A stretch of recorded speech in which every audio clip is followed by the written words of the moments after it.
First ever factory outlet Mukunda Jewelers. Christmas and New Year offers flat 10% off on VA.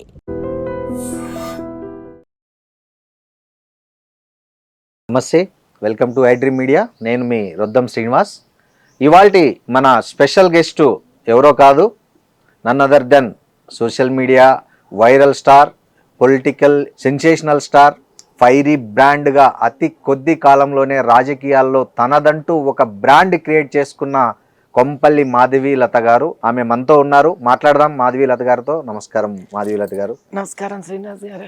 ఏంటండి ఇక్కడంతా ఒక యజ్ఞశాల, ఒక ఇదంతా చూస్తుంటే ఎక్కడో మనము ఒక పురాణ ఇతిహాస కాలంలో ఉన్న ఒక ఫీలింగ్ కలుగుతుంది. మంచిగా న్యాచురల్గా ఇవన్నీ చూస్తున్నాము. అసలు ఏంటిది కాన్సెప్ట్ ఏంటి అసలు? 2023లో ఓకే, అమ్మవారి నవరాత్రులు మొదలయ్యే ఒక వారం రోజుల ముందు సీతారాంబాగ్లో అప్పుడు భారత భాగ్య సమృద్ధి యజ్ఞం అని ఒక 45 రోజుల పాటు సీతారాం దేవాలయం ఉంది. అక్కడ చాలా పురాతన దేవాలయం అది. అక్కడ ఇంకో పక్కన ఒక శివాలయం ఉంది. ఆ శివాలయం సుమారు లెక్కగట్టుకుంటూ వెనక వెళితే కనుక 1500 సంవత్సరాల పురాతన దేవాలయం అంటది. హైదరాబాద్ లో సీతారాంబాగులో 1500 క్రితం. మన దౌర్భాగ్యం లేండి, భాగ్యనగరం అని పిలుచుకోవలసిన నగరానికి భాగ్యమే పోయి ఏదో పేర్లతో పిలుచుకుంటున్నాం, అది వేరే కథ. అసలు మీకు చాలా ఆశ్చర్యకరమైన విషయం ఏంటంటే ఆ పాత బస్తీలో అంతా కూడా మీకు ఎన్నో దేవాలయాలు, చోళులు అప్పుడు దేవాలయాలు ఉన్నాయి, లక్ష్మీ నరసింహ దేవాలయాలు ఉన్నాయి. అంటే ఒక్కొక్కటి మీకు 1200 సంవత్సరాలు 1400 సంవత్సరాలు అట్లా వెనక్కు పోయే కొద్దీ ఉన్నాయి. అక్కడ ఒక మహాయజ్ఞం చేశాను, భారత భాగ్య సమృద్ధి యజ్ఞం అని, దేశం గురించి అక్కడ పాత బస్తీ నడుబొడ్డులో చేయాలి అని ఒక సంకల్పం కలిగి చేయడం. ఆ తర్వాత దాన్ని ఆపబుద్ధి కాలేదు. కానీ అక్కడ దేవాలయంలో వాళ్ళు ఇంకా ఎక్కడ మనం ఇలాగే చేస్తూ చేస్తూ దేవాలయాలను దగ్గర తీసేసుకుంటామేమోనని ఒక చిన్న భయంతో వాళ్ళు మీరు 45 రోజులకి అడిగారు కదా, 45 రోజుల కన్నా మేము ఎక్కువ సమయం ఇవ్వలేము అనుకుంటూ ఉంటే, సరే అని ఇక్కడ నేను జూబ్లీ హిల్స్లో చెక్ పోస్ట్ దగ్గర మాదొక చిన్న ప్లాట్ ఉంటే అలా కాదని చెప్పి మళ్ళీ ఇక్కడ పునః మొత్తం నిర్మాణం చేసి 8 నెలలు ద్విశతసహస్ర చండీ యాగం చేశారు. అతిరుద్ర కామేశ్వరి యాగం. మళ్ళీ ఇక్కడ భారతదేశంలో చక్కటి ఒక పవర్ఫుల్ సామ్రాజ్యం స్థాపనం కావాలి అని కూడా కరెక్ట్గా అప్పుడు మోదీ గారు అదంతా 2024 23 క్రాస్ అయిపోయాం. అక్కడ చేశాక ఇక్కడ చేయడం జరిగింది. సో ఎన్నికలకు ముందు ఇక్కడ స్టార్ట్ చేశారా? ఎన్నికలు అయిపోయాక తెలంగాణలో? లేదు, అసెంబ్లీ ఎన్నికలు అయినాక. అసెంబ్లీ ఎన్నికలు అక్కడ ఉన్నాను నేను. ఓకే, అదైన వెంటనే డిసెంబర్ నుంచి ఇక్కడ మొదలు పెట్టేశాం. డిసెంబర్ 2023 నుంచి ఇక్కడ మొదలు పెట్టేశాం. ఓకే, సుమారు జూన్ వరకు చేశాం ఇక్కడ. ఆ తర్వాత ఇంకా అంత చక్కటి ప్రాంగణం, ఇది ప్రశాంతంగా ఉంటుంది. బహుశా మీ యజ్ఞ యాగాలు ఫలించాయేమో. మోడీ గారు మొత్తానికి కూటమి తరఫున మళ్ళీ ప్రధాని అయ్యారు. అమ్మవారి దయ్యందండి. ఇప్పుడు నాలాంటి వాళ్ళు ఎంతో మంది భారతదేశం మొత్తం ఆయన కోసం చేస్తుంటారు కాబట్టి ఆ క్రెడిట్ నేను తీసుకునే వ్యక్తిని కాదు. మహాయజ్ఞంలో నేను ఒక చిన్న సమిధిని అయి ఉండొచ్చు తప్ప, ఇంకా అక్కడి నుంచి సరే ఇంకా అన్ని చోట్ల విజయాన్ని సాధిస్తున్నాం. కానీ తెలంగాణలో మాత్రం అన్యాయం మీద అన్యాయాలు జరుగుతూనే ఉన్నాయి అని. అవునండి, ఎందుకు తెలంగాణలో మీరు పవర్లోకి రాలేకపోతున్నారు? ఏం చేసినా ఎక్కడ లోపం ఉందంటారు? నాయకత్వ లోపమా, సిద్ధాంత లోపమా, ఏది అంటే హానెస్ట్గా చెప్పండి. ఎందుకంటే మనం యజ్ఞశాల ముందు కూర్చున్నాము, నిజాలు మాట్లాడుకుందాం. ఇబ్బంది లేదు.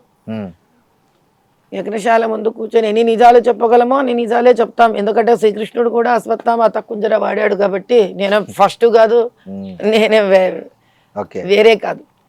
అన్నిటికన్నా ముందు పెద్ద సమస్య తెలంగాణలో వచ్చేసరికి ఏమవుతుందంటే, తెలంగాణ ప్రజలని ఏ రోజు కూడా విద్యావంతులను కానివ్వలేదు. అంటే మీకు కొంతమంది చక్కటి కవులు ఉన్నారు, శాస్త్రవేత్తలు ఉన్నారు, ఏదన్నా చిన్న నంబరే, పిడికిలి మందే.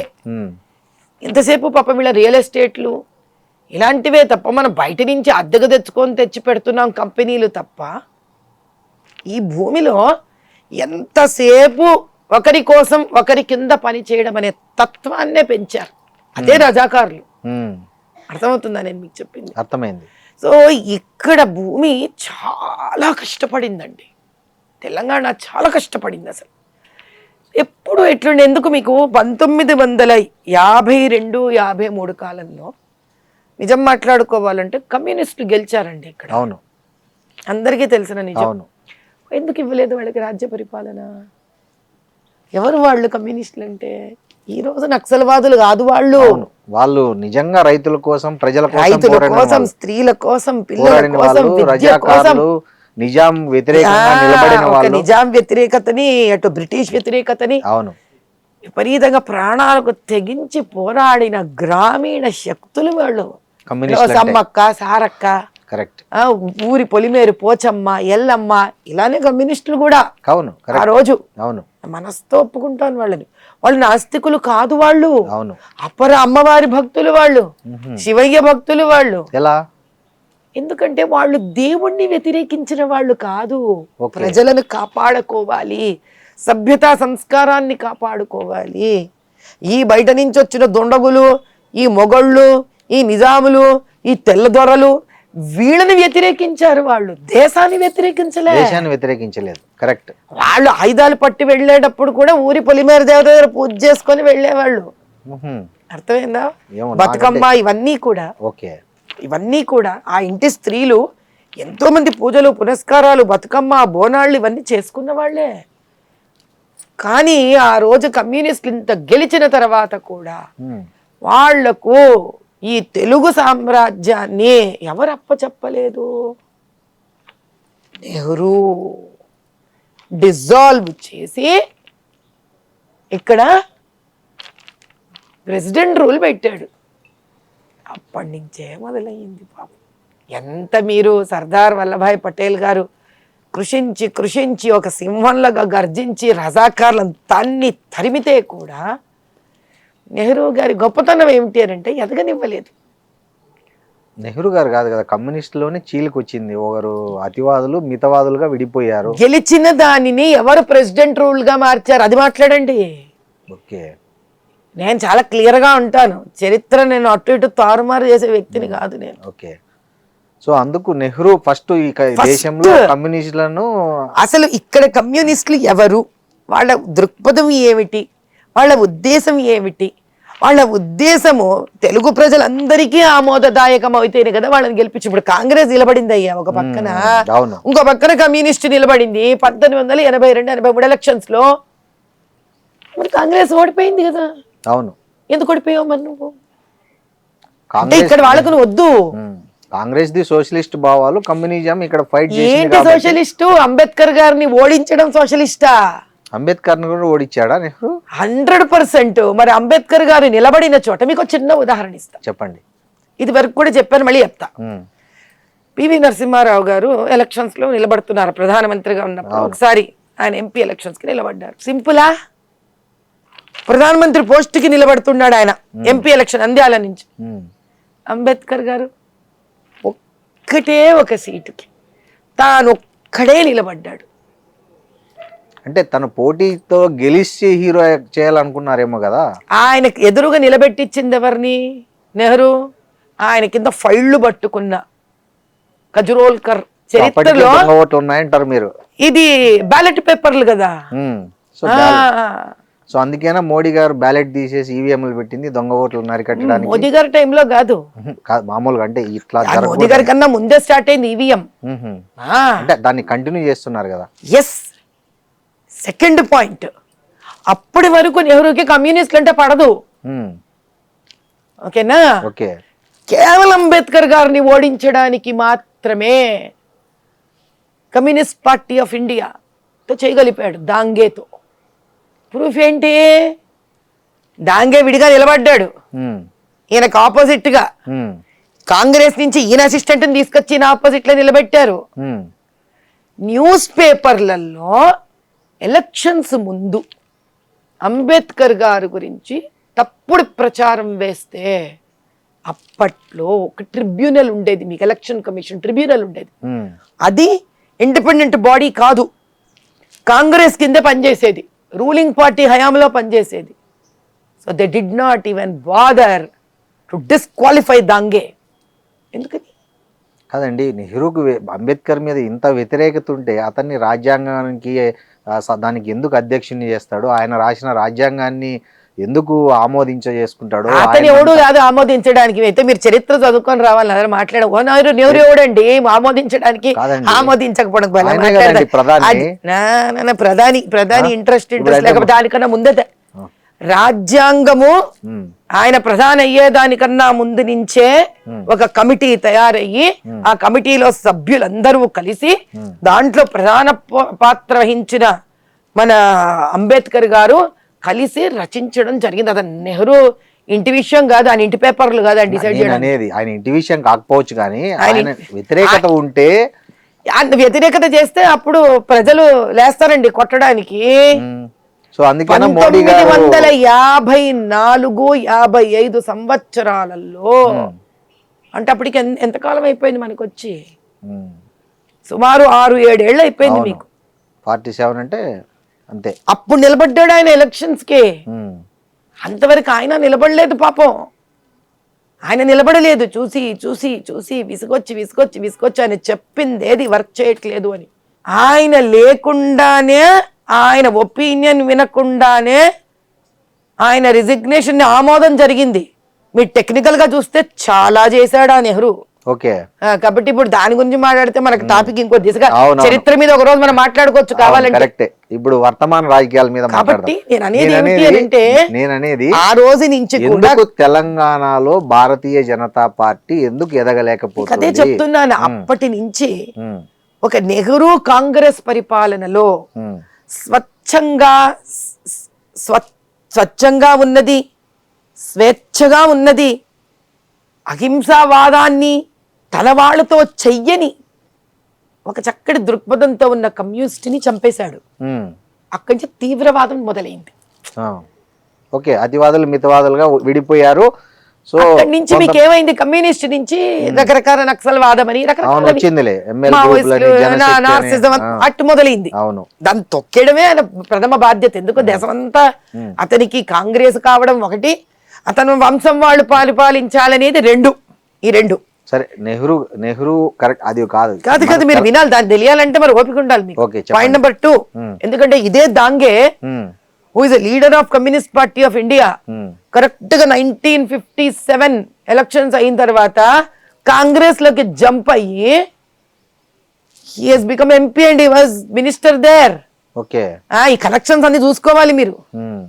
ఇప్పుడు మనకు బీజేపీలోకి చాలా మంది వచ్చినట్లు వేరే వేరే పార్టీల్లో సిబిఐ ఈడీ కేసులు ఎదుర్కొని, అంటే వాళ్ళని మనం ఎవరి ముందు కూడా నిలబెట్టించలే. ఎప్పుడు ఎలక్షన్స్ కి అంబేద్కర్ ని ఓడించడానికి నిలబెట్టించిన దాంగే ఎవరైతే ఉన్నాడో, ఈ దొంగ ఓట్ల ప్రచారము ప్లస్ దొంగ ఓట్లు వాడుకోవడము ప్లస్ ఈ అంబేద్కర్ గారి మీద ఏదైతే న్యూస్ పేపర్ల మీద తప్పుడు ప్రచారం వేయించాడో పోషణ జరిగింది. ఎందుకని? First election petition of India file చేసింది అంబేద్కర్ గారు. ఆయన రాజ్యాంగం చూసి ఆయనే ఆశ్చర్యపోయినాడు. నేను రాసిన రాజ్యాంగమే నన్ను కాపాడుకోలేకపోయింది అని. ఆయన ఎప్పుడైనా BBC ఇంటర్వ్యూ చూడండి, నేను పబ్లిష్ కూడా చేశాను నా ఇన్స్టాగ్రామ్ లో. ఎడ్ల బండిని చూసి బుర్ర ఉపయోగించకుండా దాని వెనక పరిగెత్తి ఓట్లు వేస్తున్నారు అనుకున్నాడు ఆయన. పాపం నా టైపే. నేను ఫస్ట్ టైం ఓడిపోయినప్పుడు ఎలా ఓడిపోయానో అంబేద్కర్ గారికి తప్పలేదు. నేను ఎంతటి దాన్ని అనుకున్నాను ఆ రోజు. అయ్యా మీ అడుగు జాడల్లోనే ఉన్నాను, మీరు బాధపడకండి, నేను కూడా ఇక్కడే ఉన్నాను, మీ టైప్ లోనే బాధపడుతున్నాను ఇక్కడ. ఎందుకు చెప్తున్నాను ఈ విషయం అంటే, ఒక ఎలక్షన్ వ్యవస్థను కరప్ట్ చెయ్యడం ఆ రోజు నుంచే నాంది. First point. పాయింట్ నెంబర్ 2, వాళ్ళకన్నా పవర్ఫుల్ గా ఎవరైనా ఎదుగుతున్నారంటే వాళ్ళని ఆదిలోనే తుంచి వేర్లతో సహా పికిలించి పారేయడం communist in Telugu states. 2, 3 Waqf board సవరణ, ముస్లిం పర్సనల్ లా, ఇలాంటివన్నీ తీసుకొని వచ్చి వాళ్ళ సహాయ సహకారాలతో ఎప్పుడు ఒక ఓట్ బ్యాంక్ని అలా పోషిస్తూ ఉండడం. స్ట్రాటజీ 3. స్ట్రాటజీ 4, వాళ్ళని స్వేచ్ఛావంతులను చేసి వదలడం. ఎవరిని? ముస్లింలను మైనారిటీలను కాదు, ఈ ముస్లింలను మైనారిటీలను తొక్కి అనగదొక్కి మతం పేరిట వాళ్ళని హింస పెట్టి భయపెట్టించే ఆ మత పెద్దలు ఎవరైతే మత పెద్దలు ఉంటారో, రాజకీయ పెద్దలు ఉంటారో వాళ్ళని మాత్రమే పోషించడం. అర్థమైంది. సో ఇలా ఎప్పుడైతే ఒక వ్యూహం జరిగిందో, రచనాత్మక వ్యూహం ఎప్పుడైతే జరిగిందో, ఈ వ్యూహంలో అన్నిటికన్నా ప్రథమమైంది, ఇంతకన్నా బలీయమైన కారణం అని తెలుసుకోవాల్సింది ఏంటంటే, ఎంతో మంది దేశవ్యాప్తంగా ఈ అన్ని రాష్ట్రాల నుంచి ఎంతో మంది యోధులు, స్వతంత్ర పోరాటం చేసిన వాళ్ళు, స్వాతంత్ర పోరాట వీరులు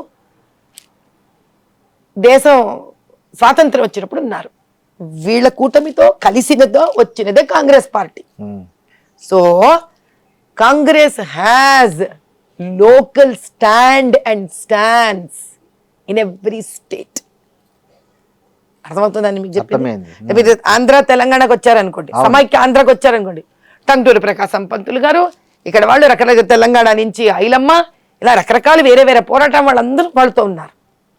మీరు అలా ఇక్కడికి వచ్చారనుకోండి, ఎక్కడ తమిళనాడుకి వచ్చారనుకోండి, అక్కడ పోరాట వీరులు వాళ్ళతో ఉన్నారు. కర్ణాటకకు వచ్చారండి, పోరాట వీరులు వాళ్ళతో ఉన్నారు. అంటే మళ్ళీ కేరళకు వచ్చారు, పోరాట వీరులు వాళ్ళతో ఉన్నారు. So they didn't have language barrier.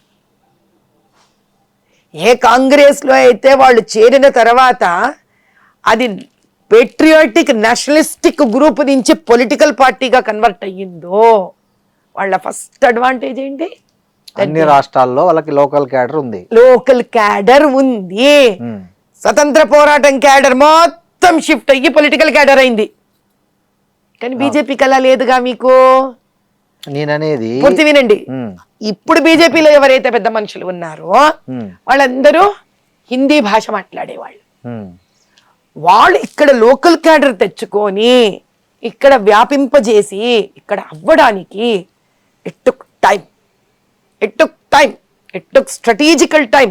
ఎందుకంటే వీళ్ళందరికీ స్పష్టంగా అనర్గళంగా హిందీ మాట్లాడగలగాలి, వీళ్ళు వాళ్ళ భావాలను వీళ్ళు అర్థం చేసుకోగలగాలి, వీళ్ళ భావాలు వాళ్ళని అర్థం చేసుకోగలగాలి. ఎందుకు అసలు బీజేపీ ఎక్కడి నుంచి పుట్టిందండి? కాదండి, ఇప్పుడు బీజేపీ ఎక్కడి నుంచి పుట్టింది? కాదు, బీజేపీని తెలుగు ప్రజలు అర్థం చేసుకోకపోతే అన్నిసార్లు ఎంపీ సీట్లు కూటమి పొత్తులు పెట్టుకున్నప్పుడు అంతా గెలిపించారు కదా. ఇక్కడ మీకు 3 వచ్చాయి.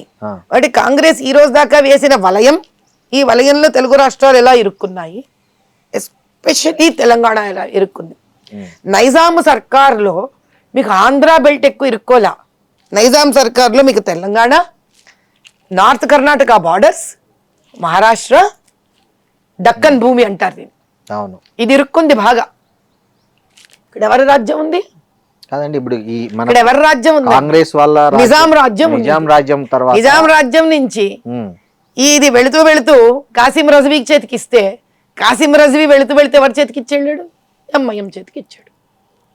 Understand the connections. ఇది అంత ఈజీగా మనం ఓ నిమిషంలో తేల్చి అవతల బారేసే విషయం కాదు ఇది. నేనేమంటానంటే, వీళ్ళని ఇక్కడ డీప్ రూట్ చేసింది ఎవరు? ఏ రోజు ఎప్పుడూ కూడా నెవరు వేసిన పన్నాగం ఏంటి? మైనారిటీస్ అనుకుంటూ మైనారిటీ అధిపతులని, రాజకీయ అధిపతులని. అయితే ఇట్స్ హ్యూజ్ ట్రాప్. ఈరోజు మనం ఏదో సడన్ గా వచ్చి ఓ బీజేపీ, ఓ మోదీ గారు ఓ పేరు మీద మాట్లాడి ఈ పేరుతో ఎందుకు మీరు గెలవట్లేదు అంటే, ఇది నిన్ననో ఈ రోజు వేసిన వ్యూహము కాదు, నిన్ననో ఈ రోజు ఆలోచిస్తే వచ్చిన రాజకీయము కాదు. అంతెందుకు, నాదే మాట్లాడదాం. ఒకళ్ళ గురించి నాకెందుకు? నేనేం రోజు చూడట్లే వాళ్ళ జీవన విధానం, నాది నేను మాట్లాడుకుంటాను. ఎంపీ ఎలక్షన్స్ 2024 మీకు ఒక ఎలక్షన్ కమిషన్ ఎలా పనిచేస్తుంది? ఢిల్లీలో తన వాళ్ళు వచ్చి ఇక్కడ పనిచేయరు, ఇక్కడ వాళ్ళు తన కోసం పనిచేస్తారు. అవును, ఇంత ఒప్పుకుంటారా మీరు? అవును. ఇక్కడ ఉన్న వ్యవస్థ ఏదైతే సిస్టమ్ ఉంటుందో, ఈ సిస్టమ్ 2-3 నెలలకి అటాచ్ అయ్యి వాళ్ళతో పనిచేస్తారు. అలాంటప్పుడు వాళ్ళకి నేను ఒక కంప్లైంట్ మొత్తం కట్ట పంపించడం జరిగింది ఢిల్లీకి. వాళ్ళు ఏం చేశారు, అక్కడి నుంచి వాళ్ళు ఇక్కడికి రాశారు. ఇక్కడ కలెక్టర్కి, అప్పుడు the then CEO of elections commission కి ఇక్కడ పంపించారు. వీళ్ళ బాధ్యత ఏంటి? వీళ్ళు జిహెచ్ఎంసీకి అందరికీ పంపించారు. అందరికీ పంపించడం జరిగితే నాకు చాలా రోజులకి కంటిన్యూస్ ఫాలోఅప్ తర్వాత ఒక లెటర్ వచ్చింది.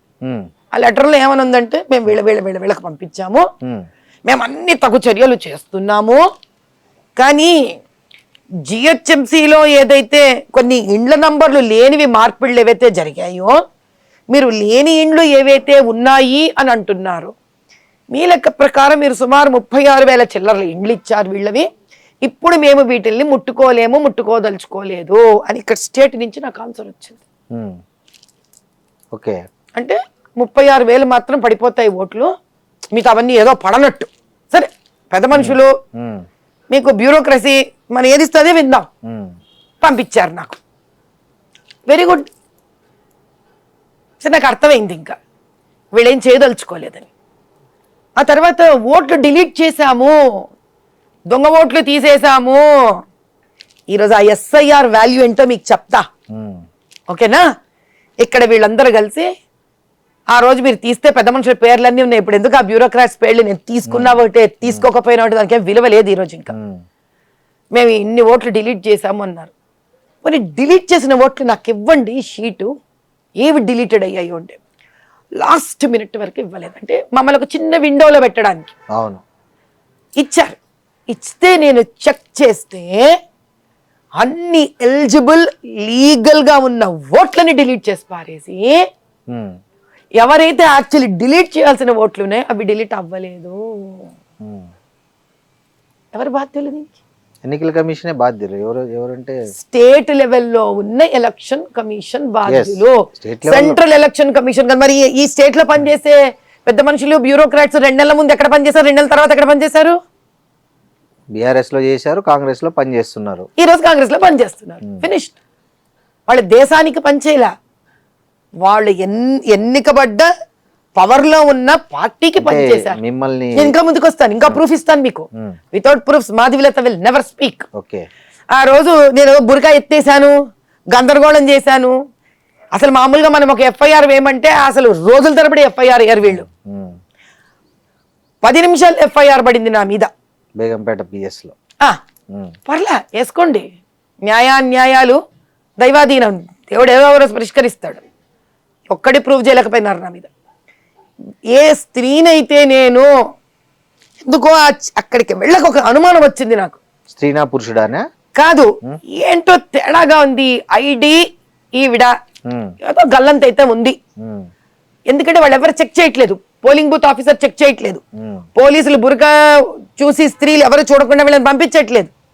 ఫస్ట్ క్వశ్చన్, నువ్వు ఓటర్ ఐడి ఎలా చేయించుకున్నావు? ఫోటో పెట్టి తీయించుకుంటారు. స్త్రీలను పంపించి ఫోటోలు తీస్తున్నారా వీళ్ళకి ఏమన్నా? లేదు, పురుషులే తీస్తారు. ఏముంది, అయిపోయిందా క్లారిటీ? 2, పాస్పోర్ట్ ఎలా చేయించుకుంటున్నావు? అక్కడ ఎవరుంటే వాళ్ళు తీస్తారు. స్త్రీ ఆఫీసర్ ఉంటే స్త్రీ, పురుషుడు ఆఫీసర్ ఉంటే పురుషుడు.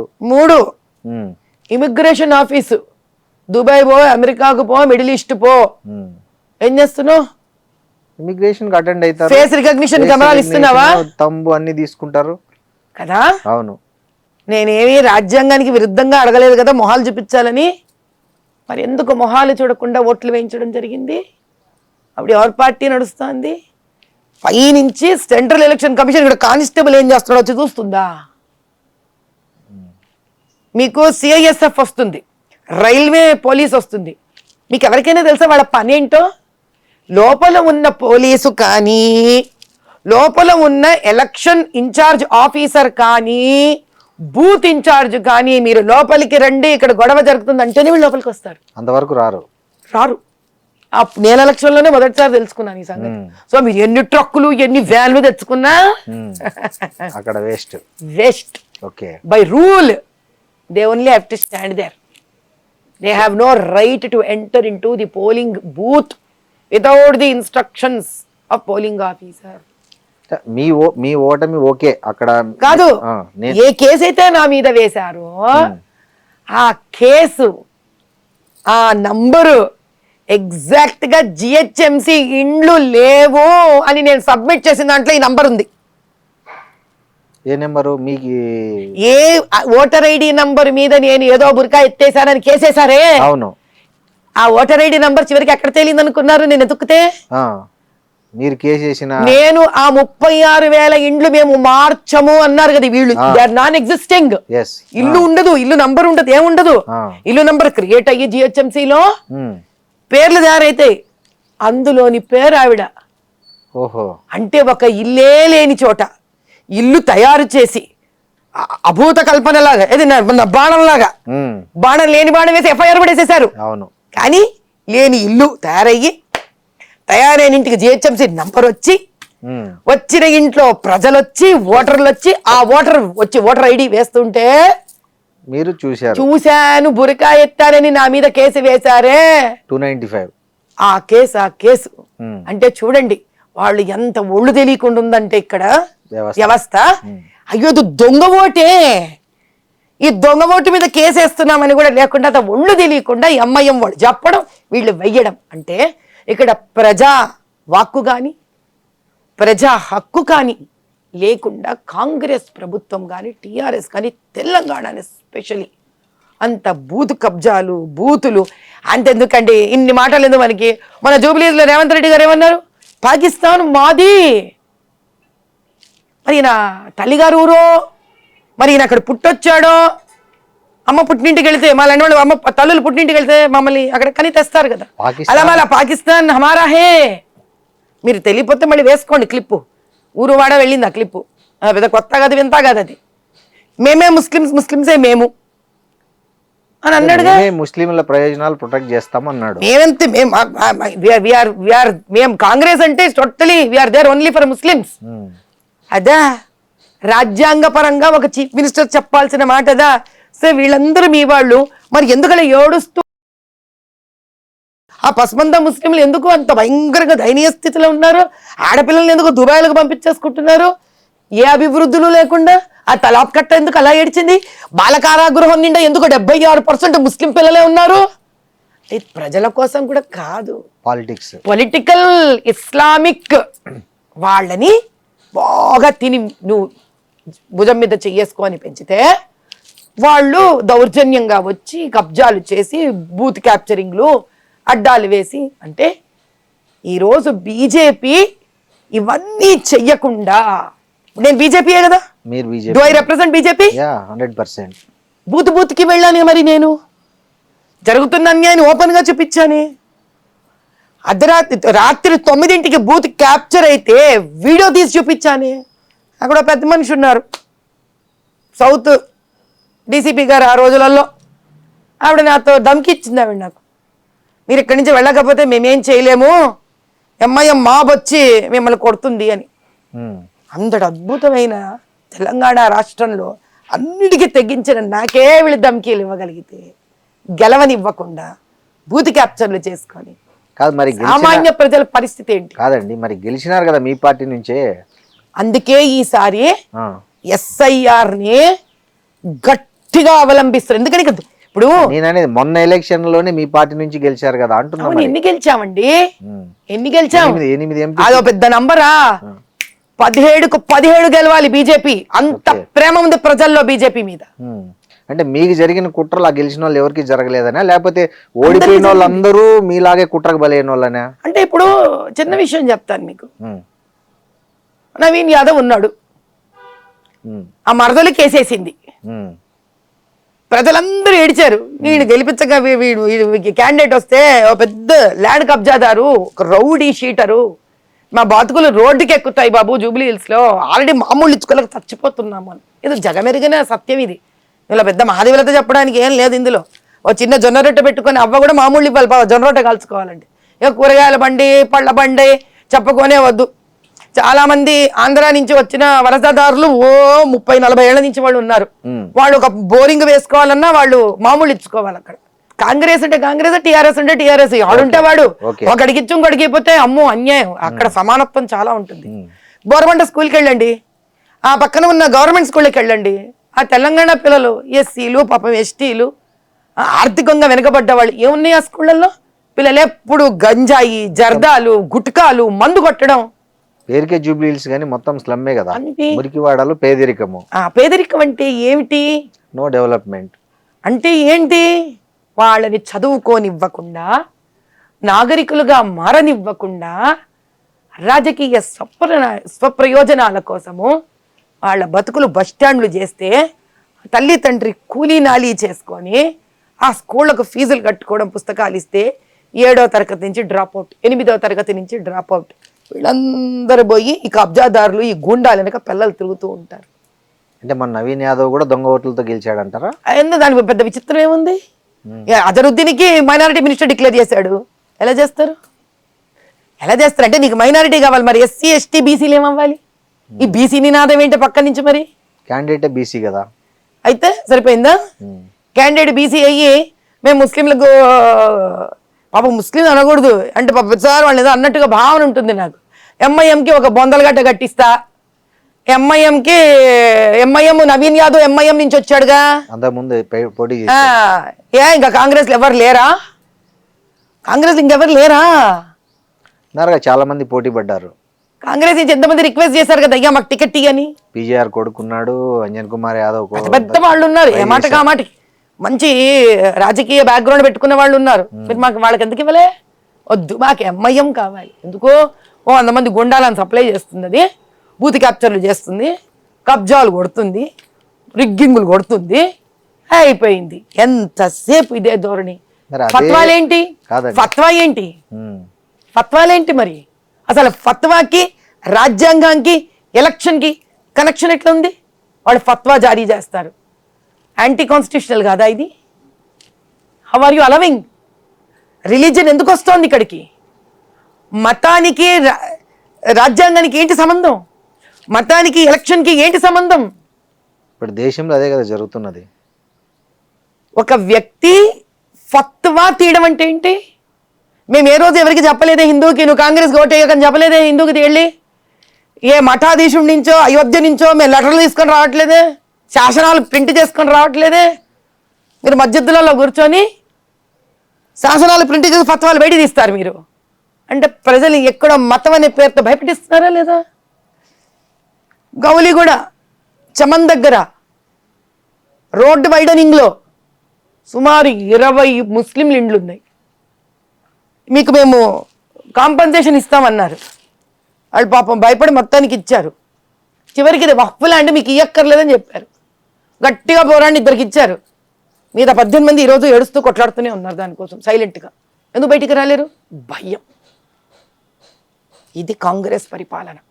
ఇంత దానిలో నుంచి నేను ఏదైతే కొత్తగా వచ్చిన స్త్రీ, పొలిటికల్ ఫ్యామిలీ కాదు, ఏ బ్యాక్గ్రౌండ్లు లేవు, పోరాడితే దీనివల్ల వచ్చిన ఒక చిన్న ప్రయోజనం ఏమిట్రా అంటే ధైర్యం చేసి ఇప్పటి వరకు ఎవరు వెళ్ళని ప్రాంతాలకు వెళ్ళి అక్కడ బోగసింగ్ ఎలా జరుగుతుంది. ఇప్పుడు నేను గొడవ పడిన తర్వాతే కదా బీహార్లో వాళ్ళు ఫేస్ మాస్క్ ఉండకూడదు అన్నారు, ఉత్తరప్రదేశ్లో ఫేస్ మాస్క్ ఉండకూడదు అన్నారు, తెలియాలి మాకెవరో అన్నారు.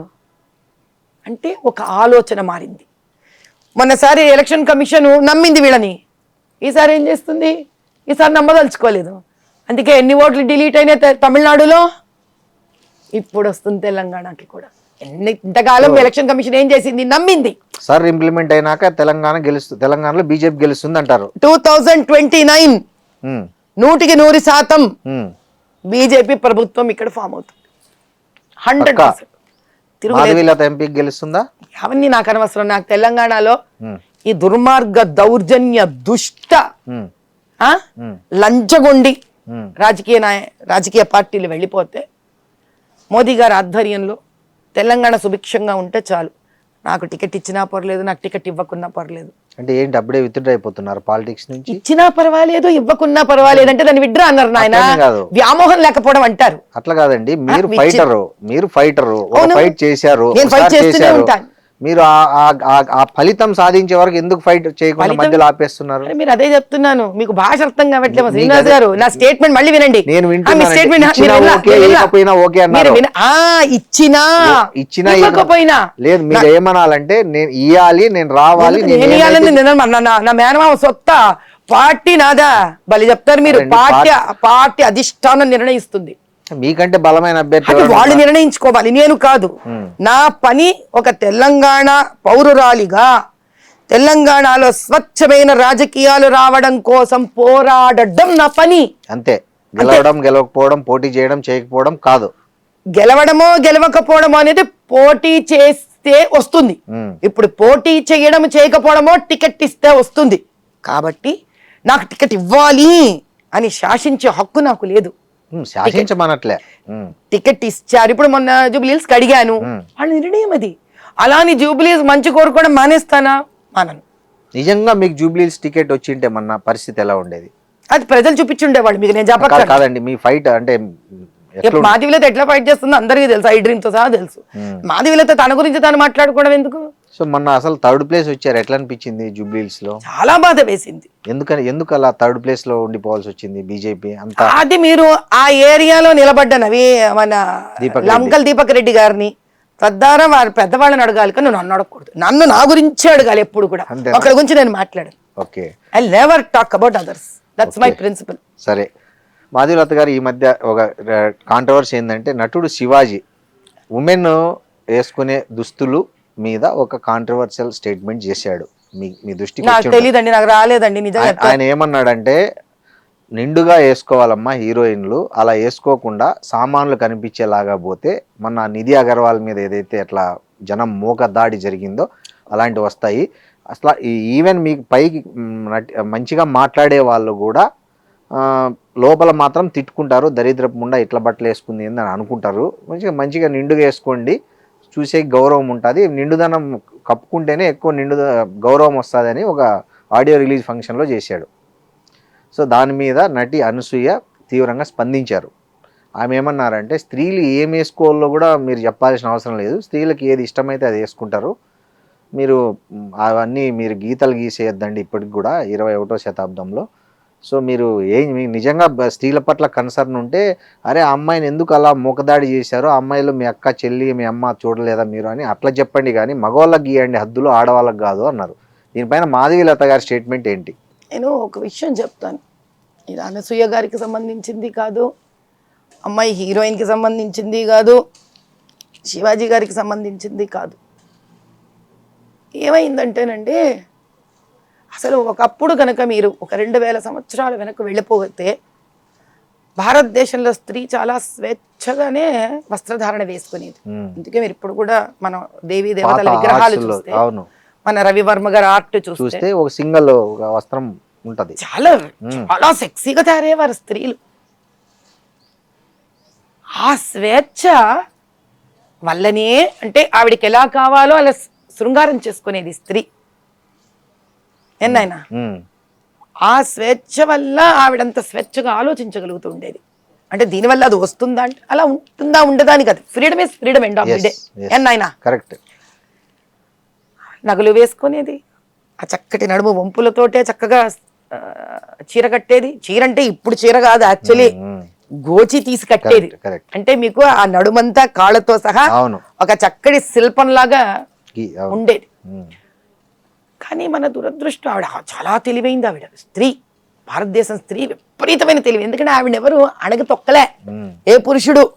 అందుకే మనకి అమ్మవారు స్త్రీ, మీరు ఆయుధ పూజ స్త్రీ, చదువు స్త్రీ, డబ్బు స్త్రీ, కడావిడికి ఏడిస్తే కూడా జ్యేష్ఠాలక్ష్మి స్త్రీ, అక్కడ స్త్రీ, భూమి స్త్రీ, భూమి స్త్రీ. కాబట్టి అన్ని అమ్మవారు స్త్రీయే.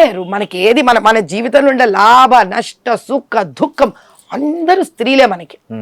అంటే ఆవిడ లేదా జగత్తు లేదు అన్న ఒక భావన. భారతమాత స్త్రీ.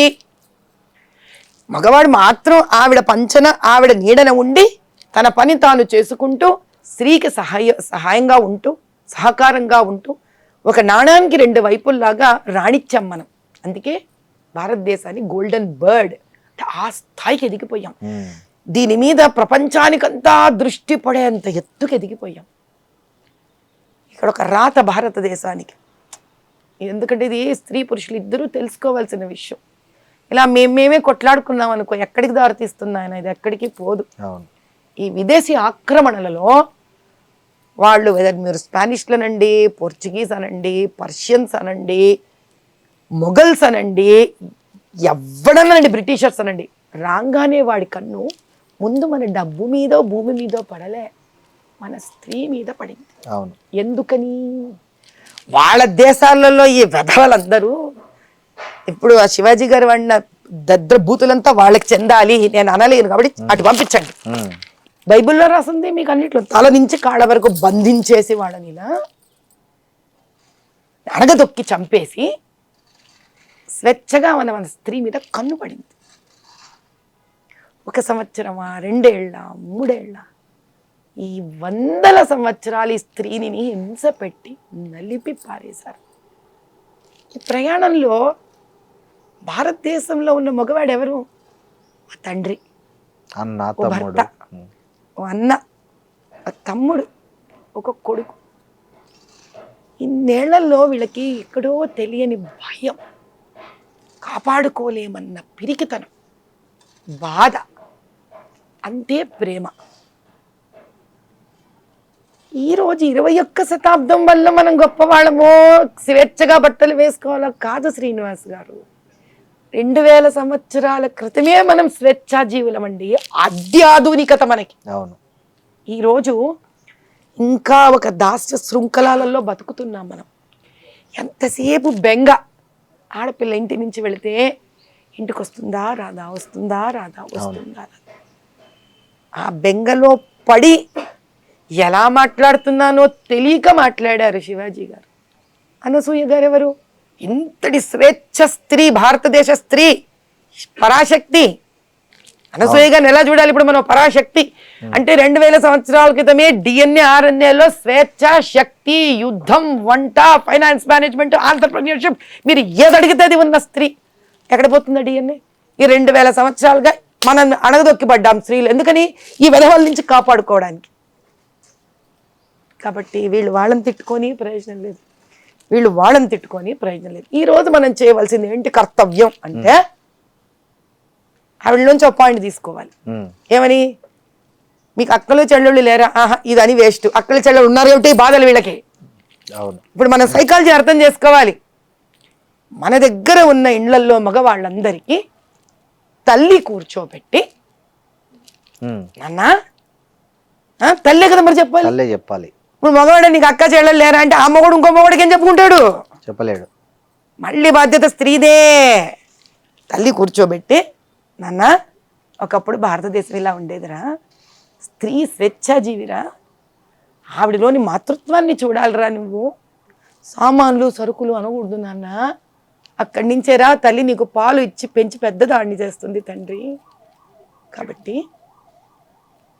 నీ ప్రతి స్త్రీలో ఒక మాతృభావనని చూడగలుగురా నాన్న అని తాను గర్భం దాల్చినప్పటి నుంచి ముందు ఆ స్త్రీ తను ఇంకొక స్త్రీని గౌరవించగలగాలి. గర్భంలో నుంచి వస్తున్న శిశువులోని కణాలు తయారవుతాయి చూడండి, ఆ సందర్భం అప్పటి నుంచే స్త్రీ మీద భక్తి భావన సనాతన హిందూ ధర్మంలో ఒక ప్రహ్లాదుని లాంటి కొడుకు నాకు పుట్టాలని కోరుకోవాలి. స్త్రీ ఏమి ఇంకా పురుషుడేమి, ఈ సమాజానికి సమస్య తీరినట్టే కదా. ఇప్పుడు ఉన్న తల్లులు ఇండ్లకు పిలిచి ఈ రోజు నుంచి వాళ్ళని ఏ చిన్న వయసు అయినా సరే గ్రూమ్ చేయడం నేర్పించాలి. తద్వారా సమాజం అక్కడికి మార్పు తెచ్చేంత వరకు స్త్రీలు కూడా వీళ్ళని ప్రేరేపించినట్టుగా కాకుండా కొంచెం జాగ్రత్తగా వీళ్ళు కూడా మసలుకోవాలంటే ఒకటే సైడ్ నుంచి చప్పట్లు రావు. కాబట్టి 2 వర్గాలు కృషి చెయ్యాలి. దేనికి? అటువంటి స్వేచ్ఛ భారతదేశము ఈ బోడి తెల్లోడు నేర్పించిన స్వేచ్ఛ కాదు, అనంత స్వేచ్ఛతోటి 2000 సంవత్సరాల క్రితం ఏ స్త్రీ శక్తివంతురాలుగా బతికిందో అటువంటి స్త్రీ స్వేచ్ఛ మళ్ళీ కలగాలని, యుద్ధం చెయ్యగలగాలని, రాజకీయంలో నిలబడగలగాలని, సంస్కృతం వేదాలను పఠించగలగాలని, యజ్ఞం చేసే హక్కు రావాలని, జన్యుధారణ చేసుకోగలగాలని, అటువంటి భారతనాటి కావాలి. మళ్ళీ ఒక గార్గి రావాలి, ఒక లోపాముద్ర రావాలి, ఒక సీతమ్మ వారు రావాలి, వీళ్ళందరూ తిరిగి రావాలి మళ్ళీ భారతదేశంలో. వీళ్ళేంటయ్యా మనకు నేర్పించేది? అటువంటిది రావాలని మళ్ళీ 2 వర్గాలు కోరుకోవాలి. అప్పుడు పరిష్కారం దొరుకుతుంది. అంతేగాని ఇద్దరిది తప్పు కాదు, ఇద్దరిలో 2 పక్కల తప్పులు ఉన్నాయి, ఇద్దరిలోనూ తప్పులు లేవు. ఇద్దరిలో ఎవరి మీద ఎవరికి కోపాలు లేవు, ద్వేషాలు లేవు, భయం, బాధ. ఇప్పుడు Asaduddin Owaisi politics, clean politics చేస్తున్నాడా, పొల్యూటెడ్ పాలిటిక్స్ చేస్తున్నాడా మీ దృష్టిలో? నేను ఎప్పుడు జై పాలస్తీన్ అనలేదండి. నేను జై పాలస్తీన్ అనలే. ఓకే. నాకు బుద్ధుడికి నేను ఎప్పుడు జై భారత్ మాతాకి జై అనను అని అనలే. నేను బుద్ధి ఎరిగి ఎప్పుడు రామచంద్రుడి తల్లి కౌసల్యాదేవిని తిట్టలే. నేను బుద్ధి ఎరిగి ఎప్పుడు మా తమ్ముళ్ళు అక్క చెల్లెళ్ళు అన్నదమ్ములు భాగ్యలక్ష్మీదేవి అమ్మవారు ఇంటికి వచ్చి గిన్నెలు దోముతుందని నేను అనలే.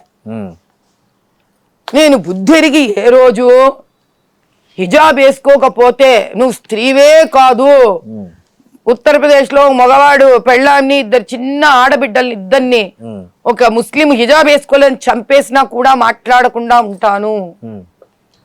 ఇవన్నీ మరి క్లీన్ పాలిటిక్స్ ఎట్లయితాయో నాకు తెలియవండి. I don't know if this is clean politics. మరి 11 ఏళ్ళుగా 11 ఏళ్ళు కాదు 45 ఏళ్ళు ఆయన చేస్తున్నది. కానీ 11 ఏళ్ళుగా కేంద్ర ప్రభుత్వంలో ఉన్న మోడీ గారు కానీ అమిత్ షా గారు కానీ ఏ రాష్ట్రంలో చాలా రాష్ట్రాల్లో ఉన్న మత రాజకీయ నాయకుల పట్ల కానీ లేకపోతే వివిధ ప్రతిపక్ష నాయకుల మీద కానీ అవినీతి కేసులు, ఈడీ కేసులు, ఇన్ని కేసులు పెట్టారు. ఇంతవరకు ఒక్క సింగల్ కేసు అసదుద్దీన్ మీద ఎందుకు లేదంటారు? అసదుద్దీన్ ని సపోర్ట్ చేసే కొన్ని సంస్థలు ఉన్నాయి. ఏంటంటే అసదుద్దీన్ సపోర్ట్ చేసే కొన్ని సంస్థలు ఉన్నాయి. వాళ్ళందరి మీద కూడా ఈడీ రైడ్లు జరిగాయి. అవునా? మీరు తీయండి, బయట తీయండి. కొన్ని అసదుద్దీన్ ఏ రోజైనా ఏ కేసు అయినా బ్యారిస్టర్ లాగా ఏదన్నా పోరాడడం చూసారా మీరు? రోజు దాకా చరిత్రలో లేదు. పోరాడకపోయినా అంటే డబ్బులు ఎక్కడి నుంచి వచ్చాయి మరి? అదే అద్దె కొంప నుంచి, ఒక అద్దె కొంప నుంచి ఎవడో ఇలా ఇసిరేస్తే వచ్చిన ఒక బైకు నుంచి మరి 5 ఎకరాలు కూతురికి కోట్లలో ఎంగేజ్మెంట్. మేబట్టి వాళ్ళన వ్యాపారస్తులు. ఎక్కడి నుంచి వచ్చిందంటే ఎక్కడి నుంచి వచ్చిందో దాన్ని చెయ్యాలి ఈడీ రైడ్. చేశారా? ఎక్కడ చేశారు చెప్పండి, మరి ప్రేక్షకులకు తెలవని. అంటే మీరు ఇప్పుడు నన్ను ఇలా సడన్ గా అడుగుతున్నారు కాబట్టి పేరు స్ఫురించట్లేదు. చార్మినార్ వైపు మీరు వెళుతూ ఉంటే, ఎయిర్పోర్ట్ వైపు వెళ్తుంటే అన్ని వాళ్ళ షాపులే, వాళ్ళవే ఇవి ఉంటాయి. ఏది మన ఫంక్షన్ హాల్స్ అన్ని వాళ్ళవే ఉంటాయి. వాళ్ళందరినీ చేశారు. ఈడీ రైడ్లు జరిగాయి వాళ్ళ మీద, భయంకరంగా జరిగాయి. ఇంకా జరుగుతాయి, ఇంకా జరుగుతాయి. ఎందుకంటే మరి దాంట్లో తేలింటది కదా, ఒకవేళ నిజంగా వాళ్ళు ఎంఐఎం కు ఫండ్ ఇచ్చింది అంటే ఇది ఒక 1 డే ప్రాసెస్ కాదు. ఇది ఇది ఒక రోజు ప్రాసెస్ కాదు. 11 years అంటే రాగానే అసదుద్దీన్ పట్టుకుంటే మీకు దేశంలో వెళ్ళే బాధలు లేవేంటి? ఎకనామికల్లీ ఎక్కడ స్థాయి నుంచి ఏ స్థాయికి పట్టుకొచ్చి ఆర్థిక వ్యవస్థను ఎక్కడి నుంచి ఎక్కడ తీసుకెళ్ళాడు ఆయన? 91 పైసలకు తీసుకెళ్ళాడు డాలర్. 90 పైసలకి డాలర్ని తీసుకొని వెళ్ళాడా?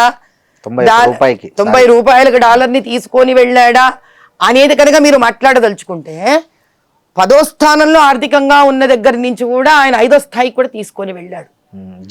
65 సంవత్సరాల నుంచి సర్వనాశనం చేసిన దాన్ని 11 ఏళ్లలో ఆ మాత్రం తీసుకొని రాగలగడం అంటే చిన్న విషయం కాదు. ఉండండి, అటు పక్కన పాకిస్తాన్ ఆక్యుపైడ్ స్థానం నుంచి టెర్రరిస్టులు వచ్చి అన్యాయంగా ఆడకూతుళ్ళ సౌమంగళ్యాన్ని తీసేస్తే బార్డర్ మొత్తం ఆగకుండా నిరవధికంగా పోరాడి వాళ్ళ స్థానాన్ని వాళ్ళకి చూపించడమే కాకుండా అటుపక్కన న్యూక్లియర్ వెపన్ని కూడా వేసి వాళ్ళ న్యూక్లియర్ స్టేషన్ని కూడా ధ్వంసం చేయడం అంటే చిన్న పన్న విషయం కాదు. ఇందిరాగాంధీ గారు ఎప్పుడో చేశారు కదా. అదిగా చూసాం కదా ఎంత బాగా చేశారో. ఆవిడ ఎంతమంది చచ్చిపోయారో తెలుసుగా మాకు. ఆవిడ చేసిన ఘనకార్యంలో ఏదో మనము గొప్పగా ఫీల్ అవడం కాదు. ఈరోజు మన వెస్ట్ బెంగాల్ ఆ బంగ్లాదేశ్ వల్లే హింస పడుతోంది. ఆ బంగ్లాదేశ్ లోనే మనవాడు హిందువు రోడ్డు మీద తగలబడి చచ్చిపోయాడు ఈరోజు. ఆ జార్ఖండ్ అటు పక్కన మీరు వెళ్ళి చూస్తే హృదయ విదారకంగా ఉంటుంది. అంటే ఏడుపు వస్తుంది అక్కడ స్త్రీలు పడే బాధలు. నిజమే గానీ మరి మన ఎందుకు ఆర్ఎస్ఎస్ గానీ మోడీ గానీ బంగ్లాదేశ్ లో హిందువులపై జరుగుతున్న ఇన్ని ఘోరాల మీద ఎందుకు స్పందించట్లేదు? ఎందుకు అంతర్జాతీయ ఇక్కడ ఎందుకు చేయట్లేదు అంటారు మీరు, దాని తర్వాత ఏమో అక్కడెందుకు చేయట్లేదు అంటారు మీరు. ఒక చిన్న విషయం చెప్తా. మోదీ గారు చాలా కాలం క్రితమే ఆయన పవర్లోకి వచ్చాక రైతులందరినీ కూడా సంరక్షించడానికి, కాపాడడానికి కొత్తలోనే ఆయన దాన్ని ప్రైవేటైజ్ చేసి కార్పొరేట్ స్టైల్ పట్టుకొద్దాము, మధ్యలో ఉన్న మిడిల్ మ్యాన్ని తీసేద్దామని చాలా స్వచ్ఛందంగా ముందుకు వచ్చాడు ఆయన. అది కూడా అదానికి ఇద్దామనే. మీరు ఇప్పుడు అదానికి ఇవ్వదలుచుకుంటే గనక మీరు రైతులందరూ బాగుపడుతుంటే ఒక అదాని కాకపోతే ఒక సుడానీ పేరు ఉంటుంది. పేర్లో ఏముందండి, భలే చెప్తారు మీరు. రాజీవ్ గాంధీ లాగా బోఫర్స్ ఆయన తీసేసుకోలే కదా, ఏదో తలకాయకి ఇవ్వాలి. ఈ తలకాయో ఆ తలకాయో ఆ తలకాయో ఆ తలకాయో తలకాయని చూస్తారా మీరు? వాళ్ళకి లాభం జరిగిందా లేదా చూస్తారా? బోఫోర్స్ అలా కాదు. ఇటలీకే రాజీవ్ గాంధీ అత్తగారింటికి ఇచ్చుకున్నాడండి. అవన్నీ మాడుకుందాం మనం మరి అట్లాంటప్పుడు. అప్పుడు ఐ డ్రీమ్ కి 1 ఎపిసోడ్ సరిపోదు నాతోటి, 10 ఎపిసోడ్లు చేయవలసి వస్తుంది. కాబట్టి విషయం ఇక్కడ ఏమిటి అని అంటే, ఏమంటానండి, తల మస్తకం కశ్మీర్ ఆర్టికల్ 360 వినండి, ఒకటి కాదు ఇక్కడ రద్దయింది. ట్రిపుల్ తలాక్ ఒకటి కాదు ఇక్కడ రద్దయింది. ఆయన 11 ఏళ్లలో, ఒక జీవిత కాలంలో 65 ఏళ్లలో ఏ ప్రధానమంత్రి చేయలేదు, పివి నరసింహారావు గారు తప్ప. అటల్ బిహారీ వాజ్పేయి గారు చాలా చిన్న పాకెట్లో ఉన్నారు, అప్పుడు ఆయన పివి నరసింహారావు గారు సహాయపడ్డారు. వీళ్ళు తప్ప ఎవ్వరూ చెయ్యలేనిది. ఆ తూటాలు ఆయన పక్కన పెట్టుకొని ఆయన నిరవధికంగా శ్రమిస్తూ ఉన్నారు. దాని ఫలితమే వస్తున్నారు. Solving one after the other. ఆయన తల్లిదండ్రులు ఏమి రాజకీయ రంగప్రవేశం ఉన్నవాళ్ళు కాదు. ఒక రాష్ట్రానికి ముఖ్యమంత్రి అవడం వేరు, ప్రధానమంత్రిగా ఆ సీటులో ఒకసారి కాదు, 2 సార్లు కాదు, 3వ కూడా వచ్చి కూర్చొని దాన్ని పరిపాలించగల శక్తిని ఆయన చూపిస్తూనే ఉన్నారు. నేనేమంటానంటే, ఇప్పుడు అల్లర్లు జరుగుతుంటే ఒక ఐక్యరాజ్య సమితికో, ఒక అంతర్జాతీయ న్యాయస్థానానికో, లేకపోతే ఒక దానికి అన్ని వేసినవే తీసినవే పెట్టినవే ఆయన అక్కడ మాట్లాడడం కానీ కనీసం ఒక భరోసా ఇవ్వడం ఎందుకు జరగట్లేదు అంటున్నా నేను. ఇప్పుడు RSS 100 years ఉత్సవాలు జరుగుతున్నాయి, కనీసం అక్కడైనా మాట్లాడాలి. ఏం చేస్తున్నారు మీకేం తెలుసు, నాకేం తెలుసు అండి. ప్రాక్టికల్ మీకు అర్థం కాలే. సంఘము RSS భూమి మీద ఆన్ ఫీల్డ్ ఏం చేస్తుందో తెలియాలంటే ఫస్ట్ మీరు ఒక కెమెరాని తీసుకొని, వినండి నా మాట పూర్తి వినండి. RSS ఎప్పుడు బయటకు వచ్చి మాట్లాడలే. RSS ఏ రోజు బయటకు వచ్చి ఏదో దేశభక్తి పరంగా 2 ముక్కలు మాట్లాడతారు తప్ప వాళ్ళు ఏ రోజు రాజకీయ పరంగా మాట్లాడరు. వాళ్ళలో గొప్పతనం ఏం తెలుసా, తనను తానే విశ్లేషించుకునే గొప్పతనం ఉంది RSS కి. ఎవ్వడికి లేని గొప్పతనం RSS సంఘకుంది. పూర్తి వినండి. సానుభూతి తెలపడానికి ఏంటండి? సానుభూతి నోటితో తెలిపితే ఏం చేస్తారండి? చచ్చిన వ్యక్తి ప్రాణం బయటకు వస్తుందా? రాదు. ఢిల్లీలో మొన్న బంగ్లాదేశ్ హై కమిషన్ మీద అటాక్ చేసింది ఎవరండి? ఎవరు? VHP సంఘు వాళ్ళేనండి చేసింది. ఏ రాజకీయ నాయకుడు ఏం చేయలే, వాళ్ళే చేశారు. అతి పెద్ద దండయాత్ర చేశారు దాని మీద. వాళ్ళు చెయ్యని పని లేదు, వాళ్ళు కాపాడని స్థానం లేదు. ఇది ఎందుకు సమస్య వస్తుందో మీకు చెప్తా. అక్కడ గనక ఏ బంగ్లాదేశీ విద్రోహకారులు హిందువుని కలిస్తే, ఇక్కడ హమాసు పాలస్తీనా ఇజ్రాయెల్ గొడవలు జరిగితే అసదుద్దీను ఇజ్రాయెల్ మ్యాప్ వేసి మనుషులను నడిపించడము, జై పాలస్తీన్ అన్నాడే, ఆ వ్యక్తికి హిందూ మీద ఇదే ఇస్లామిక్ కంట్రీస్ అన్యాయం చేస్తుంటే నోరు తగలదా? ఎంతసేపు RSS VHP మోదీ గారు మాట్లాడాలా? ఎందుకు? వీళ్ళకి హిందువులు ఇక్కడ దేశం వాడు కాదా? అక్కడ అన్యాయం జరిగితే హమ్మస్ లో నీకు కనిపిస్తుందా? ఇక్కడ అన్యాయం నీకు కనిపించట్లేదా? నువ్వు మాట్లాడవా? ఈ తమ్ముడు మాట్లాడడా? కాంగ్రెస్ మాట్లాడదా? రాహుల్ గాంధీ మాట్లాడడా? ఇది కావాలి. ఎంతసేపు ఒక హిందువుని కాపాడుకోవడం మా హిందువుల బాధ్యతేనా? వేరే దేశాల్లో ఉన్న ముస్లింల కోసం మీరు తట్టుపడాయించట్లేదు. ఇక్కడ చేస్తున్న ర్యాలీ ఎవరు చేశాడు? ఏం ర్యాలీ? కాదు అసదుద్దీన్ ఏం ర్యాలీ చేశాడు? బయట చెప్పండి ఇప్పుడు మీరు నాకు. కేవలం భారతదేశంలోని ఒక హిందువుకే పట్టింది, ఎక్కడ హిందూ హింసపడుతున్నా కాపాడుకోవడానికి. వీళ్ళు మాత్రం ఇక్కడ తిండి తింటూ, ఇక్కడ డబ్బులు సంపాదిస్తూ, ఇక్కడ డబ్బులు స్కాములు చేసుకుంటూ, మేరా పాకిస్తాన్ మేరా హై హమారా హై అంటారా? హిందూ తగలబడిపోతే నోరు తెరిచి మాట్లాడరా? వీళ్ళు ఏ రోజైతే మాట్లాడతారో, వీళ్ళు ఏ రోజైతే ఇక్కడ తగలబెడతారో బంగ్లాదేశ్ పఠాన్ని, సోకాల్డ్ కాంగ్రెస్ అండ్ ముస్లిం రాజకీయ నాయకులు, మౌలానాలు, ముల్లాలు, ఆ రోజు భారతదేశం చుట్టూ ఉన్న ముస్లిం రాజ్యాలు కింద నుంచి వణుకుతాయి హిందువులు ఏమనాలంటే. అది కోరుకోవాలి మనం. కరెక్ట్, మీరు చెప్పింది కరెక్ట్. అది కోరుకోవాలి మనం. వాళ్ళకు తెలుసు భారతదేశంలో ఉన్న ఈ ముస్లింలు కూడా, ఈ ముస్లింల పైన ఉన్న అధికారపరంగా ఉన్న ముస్లిం రాజకీయ నాయకులు ఈరోజు ఎందుకనలే, బంగ్లాదేశ్ यहां से तेरे को मैं आवाज भी जा रहा हूं, जय बोलो भारत माता की, उखाड़ के फेंक देंगे अगर तूने मेरे हिंदू को जलाए. ఎందుకనలే? అనాలి. రాహుల్ గాంధీ ఎందుకు అనలే? ప్రియాంక ఎందుకు అనలే? సోనియా ఎందుకు అనలే? తమిళనాడులో వాళ్ళు ఎందుకు అనలే? రేవంత్ రెడ్డి ఎందుకు అనలే? కేరళలో ఎందుకు అనలే? వెస్ట్ బెంగాల్ ఎందుకు అనలే? జార్ఖండ్ ఎందుకు అనలే? అన్న రోజు భారతదేశం చుట్టుపక్కల ఉన్న ప్రతి కంట్రీ ఒక హిందువుని ముట్టుకోవాలంటే భయపడుతుంది. ఆ మార్పు భారతదేశంలో రావాలి. మేము అందరి కోసం పనిచేస్తామండి. హిందువులు అందరి కోసం పనిచేస్తాం. బీదవాడని బాధ వింటే వాడు ఏ మతమా ఏమో సంబంధం లేకుండా వెళ్ళి సహాయపడతాం. ఎందుకు తెలుసా? చివరికి భారతమాత బిడ్డలు కదా వాళ్ళు అని, మన అన్నదమ్ములే కదా, అక్క చెల్లెళ్ళే కదా అని. సో వాళ్ళు ఏమంటారంటే మణిపూర్ తగలబడిపోతుంటే ఏ రోజు మోడీ మాట్లాడలేదు. అరే పక్క వాళ్ళ గురించి నీకెందుకురా? మణిపూర్ మందే కదండి. ఈ మాటలు మాట్లాడే వెధవకి ఎవడైతే మాట్లాడాడు అడ్డమైన మాటలు, వాడికి ఫస్ట్ వాడేం చేశాడని అడుగుతున్నా నేను. నీవేం చేసావు? ఇప్పుడు అదే ఒక సామాన్యుడు జై పాకిస్తాన్ అంటే వాడిని సాయంత్రానికి తెచ్చి లోపలేసి రిమాండ్కి పంపిస్తున్నారే, మరి ఇంత పార్లమెంట్ ఏం చేయలేదు, ఊరికి చేశారండి. మొన్న నల్ల చెరువులో ఒక అబ్బాయి జై పాకిస్తాన్ అని అబ్బాయి కేసు కట్టి వారం రోజులు అయింది రిమాండ్కి పంపించి, విత్ ఇన్ 2 days లో అరెస్ట్ చేశారు. మరి ఇంత పబ్లిక్ గా అంటున్న వాళ్ళ విషయంలో మరి ఎందుకు గమ్మునున్నారు? మరి మీకు ఒక విషయం చెప్తాను చూడండి. ఈ వ్యక్తి చాలా దొంగ పనులు చేసి దొంగ ఓట్లతోటి అటు ముస్లింల బీద వాళ్ళని కూడా హింస పెడుతూ ఆ డైలీ ఇంట్రెస్ట్ల మీద రన్ అయితే చూడండి.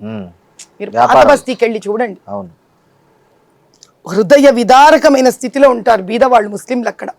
ఈ వ్యక్తిని వేర్లతో పెకిలించాలండి. మోదీ గారి ఐడియా ఏంటో నాకు తెలియదు, ఇక్కడ కూర్చొని నేను ఆయన ఐడియా అని చెప్తా, కానీ నా ఐడియా వేర్లతో పెకిలించాలి. ఎందుకంటే ఈ వ్యక్తి వల్ల ఆ బీద ముస్లింకి లాభం లేదు, ఆ హిందువుకి లాభం లేదు. ఈ వ్యక్తి ఎవరికి లాభం కాదండి, ఈ వ్యక్తి తనకే తాను లాభం. లండన్లో ఫారిన్లో ఆస్తులు చేసుకొని పోయి అనవసరంగా రెచ్చగొట్టి యువకులను వాళ్ళని టెర్రరిస్టులుగా మార్చి ఇంకో మతాన్ని ద్వేషించేటట్టు మార్చి. కాబట్టి ఈ వ్యక్తి తనకు తానుగానే ఒక గ్రూప్. ఆ వ్యక్తిని మీరు తీసుకెళ్లి జైల్లో వేయడం వల్ల వచ్చేది ఏమీ లేదు. ఆ వ్యక్తి వెనక జరుగుతున్నవి, ఈ వ్యక్తి వల్ల వస్తున్న డబ్బులు ఈ దేశానికి అంటే పాకిస్తాన్ నుంచి కూడా వస్తుంటాయంటారా? ఎక్కడి నుంచో వస్తాయి. అడ్డ కొంపోడికి ఇన్ని డబ్బులు ఏమిటండి? మళ్ళీ మీరు అదే మాట్లాడతారు. ఏమో ఎక్కడెక్కడి నుంచి వస్తున్నాయో, రాపోతే ఎలా చేస్తాడు ఇన్ని పనులు? కాబట్టి అదంతా తెలుసుకొని వాటిని కత్తిరించాలండి. నిజంగానే మీరు ఒక లెటర్ రాయొచ్చు కదా మోడీకి. నేను ఎవరికి ఏం రాయక్కర్లేదు, ఆయన చేసే పనులు ఆయన చేస్తాడు, ఆయనకు తెలుసు. ఆయనకున్న పనులు ఆయనకు తెలుసు. నా పని నేను చేస్తే చాలు. ఇక్కడ నేను ఎవరికి ఏం చెప్పించగల, మీరు అది చేయండి ఇది చేయండి అని. నా పని నేను చేయాలి ఫస్ట్. కాదండి, అందుకే నాకు ఎప్పుడు కూడా నేను ఇంత పాత బస్తీలో తిరుగుతాను కదా. అవును, మీరు పాత బస్తీలో స్త్రీల కోసం చాలా రోజుల నుంచి కృషి హిందూ చేస్తున్నారు. ముస్లిం క్రిస్టియన్ అందరికీ చేస్తానండి నేను. స్కిల్ డెవలప్మెంట్ అని, టైలరింగ్, అందరికీ చేస్తా, ఉపాధి కోసం పని చేస్తున్నారు కదా. సో కానీ మీరు ఒకటి గమనించారా, మొన్న మీ ఎన్నికల్లో ముస్లిమ్స్ బీజేపీ అంటేనే ఒక భయం పడే ఒక పరిస్థితి ఉంది. ఫస్ట్ దాన్ని ఎందుకు మీరు బయటికి తీసుకురావాలంటే మీ దగ్గర ఉన్న యాక్షన్ ప్లాన్ ఏంటి? సింపుల్ ఒకటే మాట చెప్తానండి. ముస్లిమ్స్కి బీజేపీ అంటే భయం, నూరింది ఎంఐఎం, వెరీ క్లియర్. మస్జిదులో మౌలాలు ముల్లాలు ఇమాములు వీళ్ళకి ఇదే పని, ముస్లింల తలకెళ్ళ దూర్చడం. బీజేపీ వస్తే నేను చంపేస్తుంది, నేను ఉండనివ్వదు, ఈ తప్పుడు చెడు ప్రచారం చేయడం వాళ్ళ పని. ఇది మారాలి అని అంటే మా బోటి నాయకులు అంటే నేను మోదీ గారి నుంచి కూడా చూసి నేర్చుకున్నా. ఏది అనవసరమో అక్కడ వాళ్ళని దూషించకూడదు. ఇప్పుడు నేను నా చారిటబుల్ ట్రస్ట్ ఉంది, నేను క్రిస్టియన్లకు పనిచేస్తాను, స్త్రీకి పనిచేస్తాను. ఆ స్త్రీ క్రిస్టియన్ అయినా హిందువైనా ముస్లిం అయినా ఎవరైనా కానీ బీదరికం, స్త్రీకి బీదరికం ఉండకూడదు, తల్లికి బీదరికం ఉండకూడదు. అవును, ఈరోజు నిజం చెప్పాలంటే ముస్లింలు కూడా మోదీ గారిని చాలా ఇష్టపడతారు. ఎవరో స్వార్థపరులు చేసుకున్నారు దాన్ని. కానీ నేను ప్రాక్టికల్గా నేను గుజరాత్కి వెళ్ళినప్పుడు, అహ్మదాబాద్ తిరిగినప్పుడు టాక్సీ డ్రైవర్ ముస్లిం, అప్పటికి నేను చాలా ఎన్నో ఏళ్ళ క్రితం, దిస్ ఇస్ ప్రాబబ్లీ ఇన్ 2010 అనుకుంటా, 10-11 టైంలో. ఓకే. నాకు ఇష్టం, I like to know politics. అక్కడ ప్రజలు ఏమి భావిస్తున్నారు అని స్టడీ చేశారు. అతను, ఐ వాజ్ సర్ప్రైజ్డ్. ఎంత అభిమానంగా మాట్లాడుతున్నాడంటే మోదీ గారి గురించి. ఆయన అన్నాడమ్మా, పతంగులు ఇక్కడ ఇది వరకు చేసేదంతా మేము ముస్లింసే పతంగులు చేసేది. అవును. చాలా పెద్ద పతంగుల పండగని ఆయన చాలా దూరం తీసుకెళ్ళాడు. దానివల్ల మా ఎంతో మందికి దాని మీద ఆధారపడిన వాళ్ళకి ఒక సుస్థిరత వచ్చింది, ఒక జీవనాధారం వచ్చింది.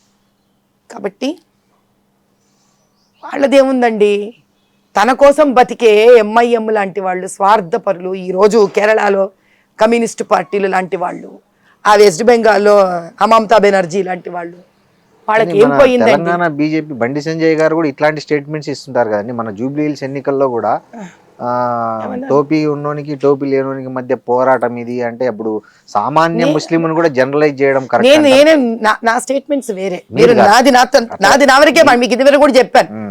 నేను వేరే వాళ్ళ గురించి వాళ్ళు ఏం మాట్లాడుతున్నారంటే మీరు వాళ్ళతో ఇంటర్వ్యూ చేసుకోండి. ఓకే. నాది నాతోనే మాట్లాడండి, వెరీ సింపుల్. నేను అనేది అట్లాంటి స్టేట్మెంట్స్ వల్ల కూడా బీజేపీ అంటే భయం ఏర్పడుతుంది కదా అని ఆ స్టేట్మెంట్ తో బీజేపీకి భయం ఏర్పడుతుంటే, ఈ మేరా పాకిస్తాన్ అన్నప్పుడు భయం వేయట్లేదా ముస్లింలకు కూడా, హిందువులకు భయం వేయదా? కాబట్టి ఎందుకంటే ఊరికే ఏదో కోతి మన రొట్టె ముక్కలా తయారవుతుంది. కాబట్టి మీరు కూడా మాట్లాడతాం, మళ్ళీ నేను మాట్లాడతాను, టాపిక్ డైవర్ట్ అయిపోతాం మనం. ఓకే, చెప్పండి. బేసిక్ గా ఇక్కడ ఎవరైతే జెన్యున్ గా భారతదేశ పౌరులు ఉన్నారు, ముస్లింల గురించి, క్రిస్టియన్ల గురించి, వాళ్ళు ముస్లింలు క్రిస్టియన్లు కానీ భారత పౌరులు, భయంకరమైన బీదరికాన్ని అనుభవిస్తున్నారు. వాళ్ళని మనం అందరినీ కలుపుకొని మూకమ్మడిగా ముస్లింలు వీళ్ళ వల్ల అవుతుంది అని వాడే ప్రవర్తన ఉన్న వ్యక్తి మోదీ గారు కాదు. ఆయన ఎప్పుడు తన భాషణలో అందరినీ కలిపి ఒక తాటి కింద మాట్లాడారు. ఆయన సమస్యగా తీసుకొని మాట్లాడతారు. అలా ఆయన ఆధ్వర్యంలో, అలా ఆయన వ్యక్తిత్వం చూసే నేను బయటకు వచ్చాను. ఎందుకు? నేను అందరికీ సహాయపడతాను. నేను పార్దీవాడ బస్తీకి సహాయపడతాను, నేను మా నాయకు బస్తీకి సహాయపడతాను, ఫలక్నుమాలో ఆ పక్కన బ్రిడ్జ్ కింద ఉండే మా ఎస్సీ బస్తీకి సహాయపడతాను, నేను మా కార్వాన్ దగ్గర ఉండే జియాగూడ బస్తీకి సహాయపడతాను. అందరూ నా వాళ్ళే. నాకు ఒక బాధ్యత ఇచ్చాక వీళ్ళందరూ నా వాళ్ళే. బాధ్యత ఇవ్వకముందే అందరితో కలిసి పనిచేశాను.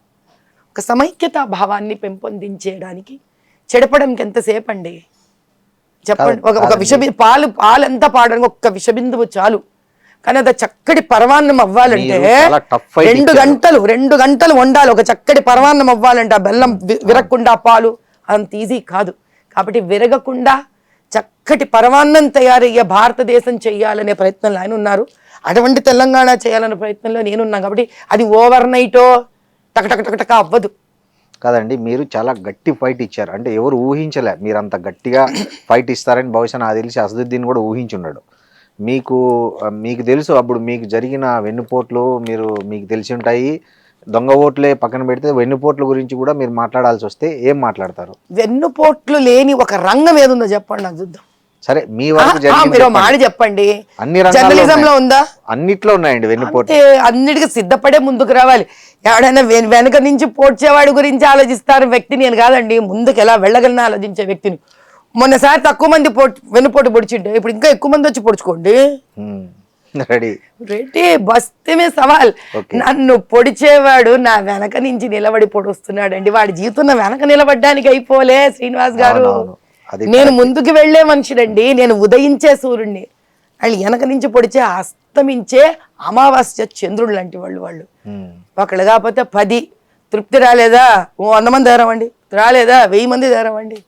మీలాంటి వాడు మాది వీళ్ళతను ఆపలేరు. అంటే కాంగ్రెస్ పార్టీ లాంటి పాతుకుపోయినా కానీ బీఆర్ఎస్ లాంటి పార్టీలను గట్టిగా బుద్ధి చెప్పాలన్నా లేదా క్యాడర్ను బాగా మంచిగా మొబిలైజ్ చేయాలన్నా మీలాంటి వాళ్ళు కావాలి. సరే, సో ఆ అవకాశం ఇస్తే మీరు తీసుకోవడానికి రెడీనా? మీకు అర్థం కావట్లేదు. అవకాశం ఇస్తే ఓల్డ్ సిటీలో పోయే పోరాడిన మనిషినండి నేను. ఎక్కడ తగ్గానా ఇంటి నేను అవకాశం ఇచ్చినప్పుడు. సో రెడీ బీజేపీ పగ్గాలు ఇస్తే నా తెలంగాణకి న్యాయం జరగడం కోసం, తెలంగాణ అభివృద్ధి చెందడం కోసం, ఇప్పటికైనా తెలంగాణకు పట్టిన దరిద్రం వదలడం కోసం నాకు పార్టీ ఏ బాధ్యత ఇచ్చినా శిరసా వహిస్తాను. నేను ఆనందంగా చేస్తాను, సంతోషంగా చేస్తాను.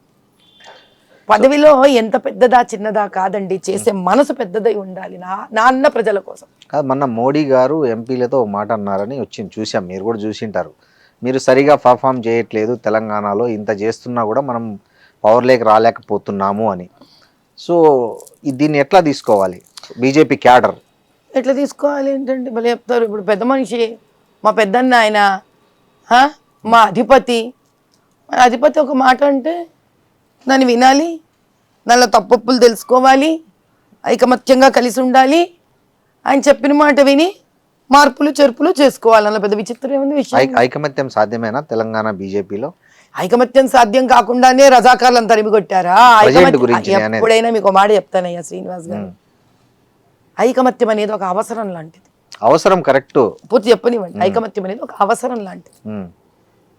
భారతదేశాన్ని బ్రిటిషర్ దాస్య శృంఖలాల నుంచి విడిపించుకోవడానికి ఇన్ని భాషలు, ఇన్ని మతాలు, ఏంటి జిన్నా నెహ్రూ టైప్లోనే కలిసి పనిచేసిన దేశం ఇది. అవును. కాబట్టి నాయకులకు కూడా ఇంకా తప్పదు, మాకు ఇంత ప్రేమించే ప్రజల కోసం మేము ఒకటవ్వవలసినదే, లేకపోతే మా ఉనికే ఎగిరిపోతుందేమో.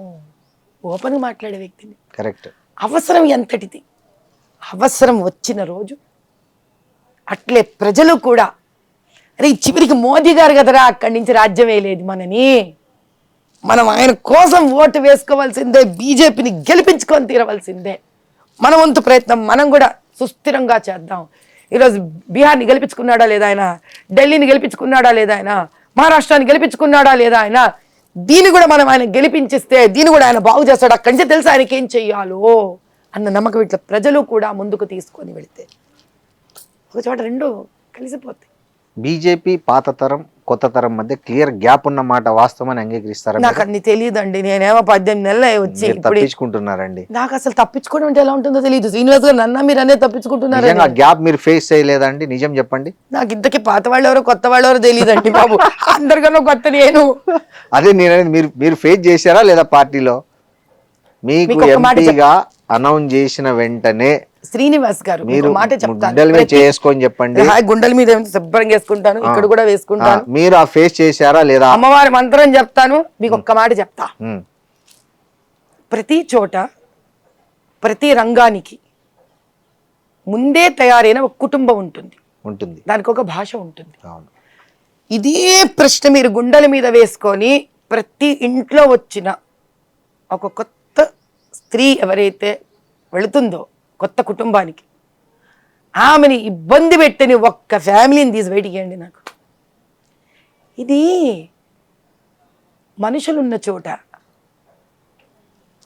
ఒక సైకాలజీ నడుస్తుందండి. కరెక్ట్ అండి, మీరు చెప్పే నిజమే.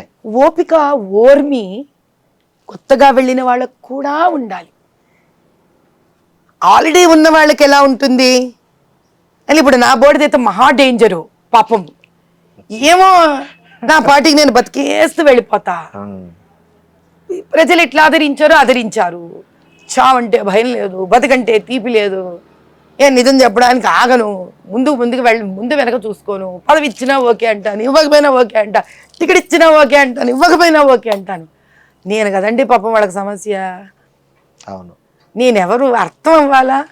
అది రాజకీయ నాయకులు ఫస్ట్ అలా ఉండరు అంటారు చాలా మంది. నేను సమస్య అండి పాపం వాళ్ళకి.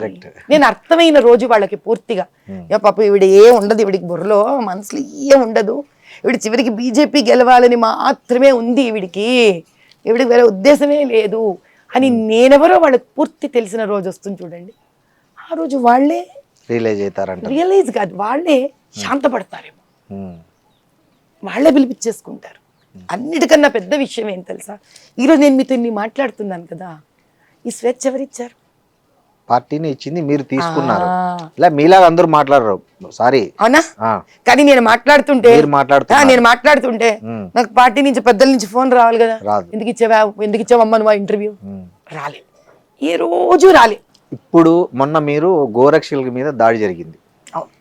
మీరు చాలా ప్రముఖంగా మీరు ఒక్కరే ప్రొటెస్ట్ చేశారు నాకు తెలిసినంత వరకు. లేదండి, ఈటల గారు వచ్చారు, అక్కడ బండి సంజయ్ గారు వచ్చారు, First నేను అనేది- కిషన్ రెడ్డి గారు వచ్చారు. ఫస్ట్ నేను చెప్పేది ఏదో ఒకరు ఫస్ట్ భలే ఉందండి. ఇప్పుడు మీరు టికెట్ కొనుక్కోవాలంటే కూడా ఎవడోడు ఫస్ట్ నిలబడతాడు. ఫస్ట్ ఉండే కదా టికెట్ కొనుక్కునే వాళ్ళు మీరు తక్కువంచనా నేను చేస్తారు. అనేది బాధ్యతలు ఉన్న వాళ్ళు. ఇప్పుడు కిషన్ రెడ్డి గారు ఒక మంత్రి, కేంద్ర మంత్రి, ఆయన రావాలి.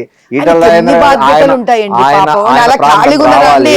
ఏమి అట్లా కాదండి, నేను ఖాళీగా ఉన్నా, నేను ఏం చేయలేదు, హోమం చేసుకుంటుంటా దేశం కోసం, తెలంగాణ కోసం. వాళ్ళని కవర్ చేస్తున్నారు కానీ నిజం. ఫస్ట్ ఒక్క రియాక్ట్ అయింది నిమిషం. మీరే. మీరు వచ్చారు ఇంటర్వ్యూకి, అప్పుడు నేనేం చేస్తున్నా, హోమం చేసుకుంటున్నా. నేను ఎంత ఖాళీగా ఉండకపోతే దేశం కోసం కూర్చొని హోమం చేసుకుంటుంటా. ఓ చెప్పండి, ఏమండి ఖాళీగా ఉన్న వాళ్ళందరూ రియాక్ట్ అవుతున్నారు చెప్పండి బీజేపీలో మీలా? మీరు వచ్చారు, నన్ను అడిగారు, రియాక్ట్ అయ్యారు. వాళ్ళ దగ్గర పోండి, అడగండి, వాళ్ళు రియాక్ట్ అవుతారు. అంటే మీరు ఎవరు- ఐ డ్రీమ్ వాళ్ళ దగ్గర పోకుండా కాదు. అన్యాయంగా మీరు ఎవరు చెప్తే పోలే, మీరు స్వచ్ఛందంగా తెలుసుకొని వెళ్ళారు అక్కడికి, వాళ్ళ తరఫున పోరాడారు, నిలబడ్డారు, గట్టిగా ప్రొటెస్ట్ చేశారు. మీకు మాట చెప్తాను, నిజం ఉన్నది ఉన్నట్టు చెప్తాను. పాత బస్తీలో యువతరం చాలా మంది ఎవరైతే సనాతన హిందూ ధర్మాని కోసం పోరాడతారో వాళ్ళందరూ అమ్మ అమ్మ అనుకుంటూ నాతో అడపా దడపా వచ్చి చర్చించుకుంటూ జనరల్గా ఏం చేద్దాం, ఎట్లా చేద్దామని వాళ్ళతో నేను టచ్లో ఉంటానండి. ఒక రాజకీయంగా వాళ్ళని ఏదో వాడేస్తాను అన్న వ్యక్తిలా చూడరు నన్ను. ఏదో వెళదాము, 2 సలహాలు తీసుకుందాము, అమ్మ ధైర్యం మనతో ఉంటే బాగుంటుందన్న ధోరణిలో నా పిల్లల్లా ఉంటారు వాళ్ళు. మీరు నమ్మితే నమ్మండి, లేకపోతే లేదు. అది జరిగే పిల్లాడు హాస్పిటల్ అడ్మిట్ అయినప్పుడు నేను వంట చేస్తున్నాను రాత్రి, నాకు ఫోను వేడ్చుకుంటూ ఫోను, అమ్మాయి అన్యాయం అయిపోయిందమ్మా, ఇట్లా అన్యాయం అయిపోయిందంటే ఒక 10 నిమిషాలు ఇలా స్టవ్ ఆఫ్ చేసి వస్తా, ఓపెన్గా చెప్తున్నా నేను ఇది. వాడి ఫోన్ నువ్వు పెట్టరా బాబు, నువ్వు పెడితేనే కదా నేను 5 నిమిషాల్లో వంట ముగించుకొని వస్తానని 10 నిమిషాలలో వంట ముగించుకొని హడావిడిగా అక్కడి నుంచి పరిగెత్తి వెళ్ళా. ఈ పరిగెత్తి వెళ్ళడంలో ఆ పిల్లాడు పాప ఏడుస్తూ నాకు ఫోన్ చేయడంలో, నేను ఈ 10 నిమిషాలు వంట ముగించడంలో నేను అప్పుడే నంబర్ 1 అయ్యానా, 2 అయ్యానా, 3 అయ్యానా, 4 అయ్యానా, నాకు అట్లని కాదు. అంటే ఓవరాల్ గా బీజేపీకి సంబంధించి కార్యకర్తలకు కానీ ఆ భావజాలం ఉన్న వాళ్ళకి కష్టం వస్తే ఫస్ట్ రెస్పాండ్ అయ్యే వాళ్ళు లత ఉంటారు అనే క్రెడిట్ మీకు వచ్చిందండి. మంచిదండి, చాలా ఆనందం. ఇది ఉందని కూడా తెలియదు, ఈరోజు ఐ డ్రీమ్ శ్రీనివాస్ ద్వారా ఇది కూడా తెలుసుకున్నా, అంటే సంతోషం. మిగతా అందరూ కూడా అలా స్పందించే రోజు వస్తుందని మీరు అనుకుంటున్నారా? అందరూ స్పందిస్తున్నారు, ఎవరు వాళ్ళ పద్ధతిలో స్పందిస్తున్నారు, అందరం స్పందిస్తున్నాం, ఒకరితో పద్ధతి అంతే.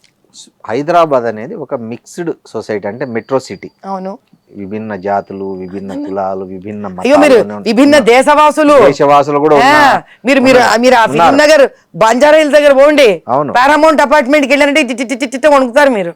ఎందుకు? అయ్యో అసలు ఎవరెవరో ఉంటారు అక్కడ. అయ్యో సరే పోన్లేండి, ఈ ప్రశ్న ముగించండి. ఇలాంటి ఒక మిక్స్డ్ సిటీలో హిందుత్వ అనే కాన్సెప్ట్ మీదే రాజకీయాల్లో బాగా ఫేమస్ అయినటువంటి బీజేపీ పార్టీ నుంచి మీరు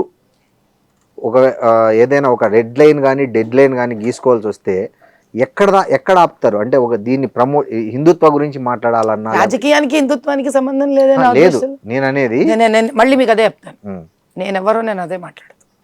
నా దగ్గర ఎంతో మంది పాత బస్తీ నుంచి స్త్రీలు, పిల్లలు, మార్వాడీసు, ముస్లింలు అందరూ వస్తారు. కళ్ళ నీళ్లు పెట్టుకొని వచ్చిన నా కాన్స్టిట్యుయెన్సీ వాళ్ళని ఏ రంగుతో నన్ను చూడమంటారు? మీరు చూడరు. నాకు అదే భారతీయ జనతా పార్టీ. భారతీయ జనతా పార్టీలో 2 రంగులు ఉంటాయి, కాషాయం ఉంది, ఆకుపచ్చ ఉంది. మీరు ఆకుపచ్చ అంటారు? ఆకుపచ్చ అంటే ఐ మీన్ అందరినీ సమాన దృష్టితో చూసే మాధవి. ఇది ఒక మతం రంగు, అది ఒక మతం రంగు. అర్థమైంది? అర్థమైంది. 2 మతాలని కూడా తీసుకొని ఆ మతంలోని మతాన్ని కాకుండా పచ్చదనాన్ని చూస్తూ, కాషాయ రంగులో ఉండే త్యాగాన్ని, స్ఫూర్తిని, ధైర్యాన్ని చూస్తూ, పరదేశీయులకి ఇక్కడ అవకాశం ఇవ్వకుండా, విన్నారా, పరదేశీయులకి ఇక్కడ అవకాశం ఇవ్వకుండా దేశద్రోహులను తరిమి కొట్టే పార్టీ బీజేపీ. మీరు హైదరాబాదు ముస్లిం మహిళల జీవితాల మీద స్టడీ చేశారు, చాలా చేశారు. మీరు చాలా విషయాలు మీ దృష్టికి వచ్చాయి ఆ స్టడీలో. సో వాళ్ళ జీవితాలు ప్రధానంగా స్ట్రక్ అవ్వడానికి అక్కడ బేసిక్ రీజన్ ఏమని మీరు గమనించారు? ఒకటి మతపరంగా అణిచివేయడం, స్త్రీకి ఆలోచించే స్వేచ్ఛనివ్వకపోవడం, ఉమ్, బీదరికంలో వీళ్ళని ఆ సంపాదించే 10 రూపాయలని కూడా ఎలా వీళ్ళ నుంచి తీసేసుకునే మార్గం ఆలోచించాలా అంటే దీనిలో ఏం చేస్తారంటే వీళ్ళు రాత్రులంతా మొగుడిని మగపిల్లల్ని ఉద్యోగాలకు పోనీయకుండా ఇరానీ కేఫ్లు ఓపెన్ చేసి పెడతారు. ఉమ్, రాత్రంతా మేలుకున్నవాడు పొద్దున్న లేస్తాడా? లేడు. వాడు లేవాడు, వాడు ఉద్యోగానికి పోడు, వాడు సంపాదించాడు. ఎవరు సంపాదించాలి? స్త్రీ సంపాదించాలి. ఆవిడని ఏం చేస్తారు? పిల్లల మీద పిల్లల్ని కనిస్తారు. ఆవిడని ఏం చేస్తారు? మొహాన్ని చూడనివ్వకుండా చేస్తారు. అంటే ఆత్మస్థైర్యం ఆత్మధైర్యం నాశనం చేస్తారు. స్కూళ్ళని ఎదగనివ్వకుండా చేస్తారు. చివరికి వీళ్ళని ఎక్కడ పంపిస్తారు? మదార్సాలకు పంపిస్తారు. ఆ చదువుతో బయట మీరు బతకలేరు. మతం పేరిట, బీదరికం పేరిట, ఆత్మవిశ్వాసాన్ని చంపే పేరిట తొక్కేస్తే స్త్రీని వీళ్ళ ఇండ్లు, వీళ్ళ బంగ్లాలు, వీళ్ళ రాజకీయాలు ముందుకు వెళతాయి. మీరు చూసిన ఒక వరస్ట్ కేస్ స్టడీ ఏదైనా ఉందా? చెప్తారా? చెప్పలేనంత వరస్ట్ అండి అది. ఒకటి చెప్పండి, అంటే మిమ్మల్ని బాగా విపరీతంగా ప్రభావితం చేసిన ఒక కేస్ స్టడీ చెప్పండి ఓల్డ్ సిటీలో. నీ ప్రశ్న ఇప్పటిదాకా ఎవరు వేయలే శ్రీనివాస్ గారు. మీకు ఈ డైలీ వేజెస్ ఉంటాయా? సారీ, డైలీ ఇంట్రెస్ట్ మీద డబ్బులు నడుస్తాయా? Daily finance ఉంటదిలేండి. బాగా పొద్దున ఇస్తారు, సాయంత్రానికి వసూలు చేసుకుపోతారు. చిన్న వ్యాపారాలు పొద్దునిచ్చి సాయంత్రం కనుక ఇవ్వకపోతే ఆడొక్క రోజు చూస్తాడు, 2 రోజులు చూస్తాడండి.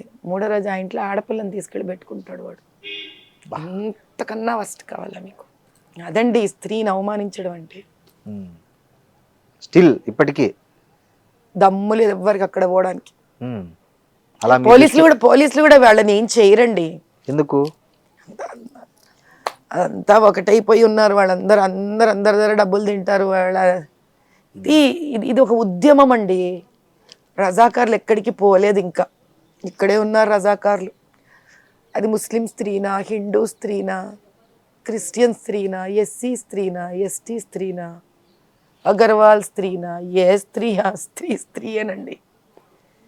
అలా అమ్మాయిని తీసుకుపోయి మళ్ళీ డబ్బులు కట్టే వరకు పంపిరా? అంతే. మీరు ఆ కట్టాల్సింది ఎంత ఉందో అదో వెలగడతాడు వాడు, మళ్ళీ పంపించేస్తాడు. అంటే అమ్మాయిని లిటరల్ గా దాని మీద కేసులు బుక్ చేయడం. మీరు భలే మాట్లాడతారండి. మర్డర్లు జరుగుతుంటే బయటికి రాదు ఓల్డ్ సిటీలో.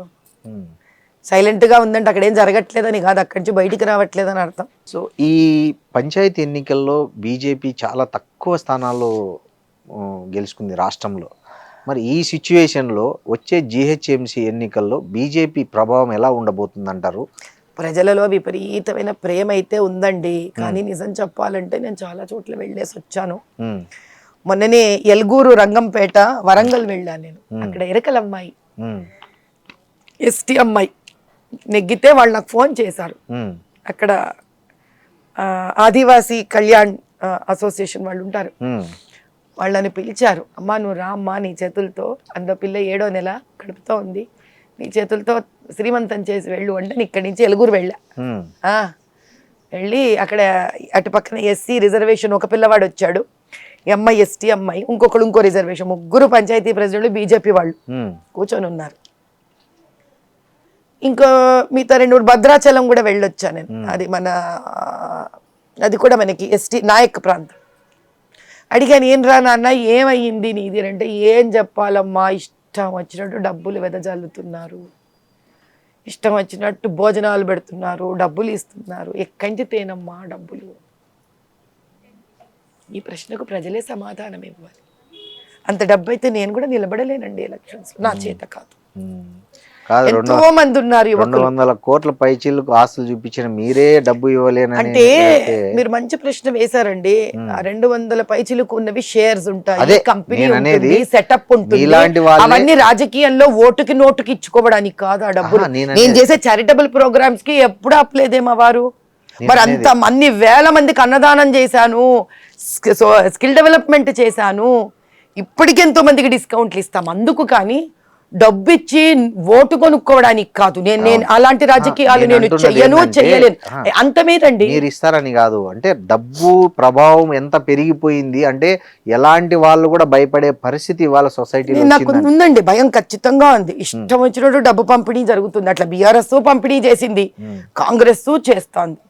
ఇలా చెయ్యాలి అనుకుంటే కనుక బహుశా మంచి అంటే కొత్తగా వచ్చి స్ఫూర్తితో ఉండి రాజకీయ నాయకులు అయ్యి ఏదో ఉద్ధరించాలి అనుకుంటే కనుక అలాంటి వాళ్ళకి కష్టం. ఒకటి నాకేమో అది నీతి, ఇట్స్ మై ఫిలాసఫీ. ఆ డబ్బు నేను వాళ్ళకి అలా ఎలా పడితే అలా అన్యాయంగా ఓటు కొనుక్కోవడానికి ఇవ్వలేను. ఇప్పుడు రిగ్గింగ్ బోగసింగ్ చేసి 6,37,000 తెచ్చుకుంటే మీరు ఎన్ని డబ్బులు ఇస్తే తీసుకుంటారండి? ఓ మాట చెప్పండి, ప్రజలకు వద్దా? మంచి నాయకుడు నాయకురాలు ప్రజలకు వద్దా? అప్పుడు నేను అక్కడ అడిగాను ఎలుగురు వాళ్ళని, మరి మీరెందుకమ్మా ఓటు వేశారు, మరి వీళ్ళు మీకెట్లా డబ్బులు ఇవ్వకుండా? ఆ పాపం ఎరుకల పిల్లలు డబ్బులేం లేవు దాని దగ్గర, మరి ఎలా గెలిచావి అంటే బీఆర్ఎస్ గవర్నమెంట్ కాంగ్రెస్ గవర్నమెంట్ ఎంత అన్యాయం చేసిందంటే ఇక్కడ ఇప్పటికీ మా ఎస్టీ వాళ్ళందరూ ఓ నిర్ణయానికి వచ్చారు, మనలో ఒకళ్ళని నెగ్గించుకోవాలి, అప్పుడే మన ఊపిరి బయటకు వస్తుంది అని. అంత ఒక ఆదివాసీల మధ్యలో ఒక ట్రైబల్స్కి వచ్చిన జ్ఞానోదయం ఇలా సిటీలలో ఉండే వాళ్ళకి ఏ రోజైతే వస్తుందో.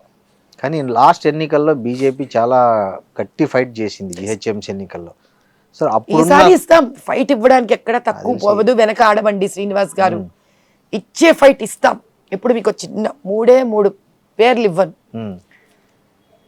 ఇప్పుడు నాయక్ బస్తీలో మంచి లీడర్ ఉన్నాడండి, ఆ పిల్లవాడు నాయక్, లంబాడి పిల్లవాడు.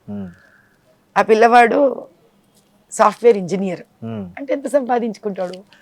వాడు ఒక ఇల్లు కట్టుకుని ఎంత సంపాదించుకుంటాడు? వాడని ఎప్పటి నుంచో అడుగుతున్నాడు, అమ్మ కార్పొరేట్ ఎలక్షన్స్ వస్తే నీ హయామే కదమ్మా ఇదంతా, నాకు టికెట్ ఇప్పించమ్మా.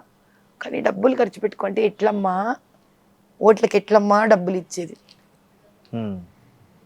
ఇంకో స్థానం ఉంది జియాగూడ, ఎస్సీ పిల్లవాడు, మాదిగ పిల్లవాడు, వాడు లా చదువుకున్నాడు, బుద్ధిమంతుడు. ఇక్కడి నుంచి అమ్మా డబ్బు ఖర్చు పెట్టాడు, వాడు బస్తీలు అందరికీ సహాయం చేస్తాడు. వాడు ఏం చేయను నేను? ఇది మాధవీలత. ఏం చేయగలది ఈ మాధవీలత? డబ్బులు ఇవ్వకుండా ఓట్లు వెయ్యని ప్రజలకి ఏం చెప్తుంది ఈ మాధవీలత?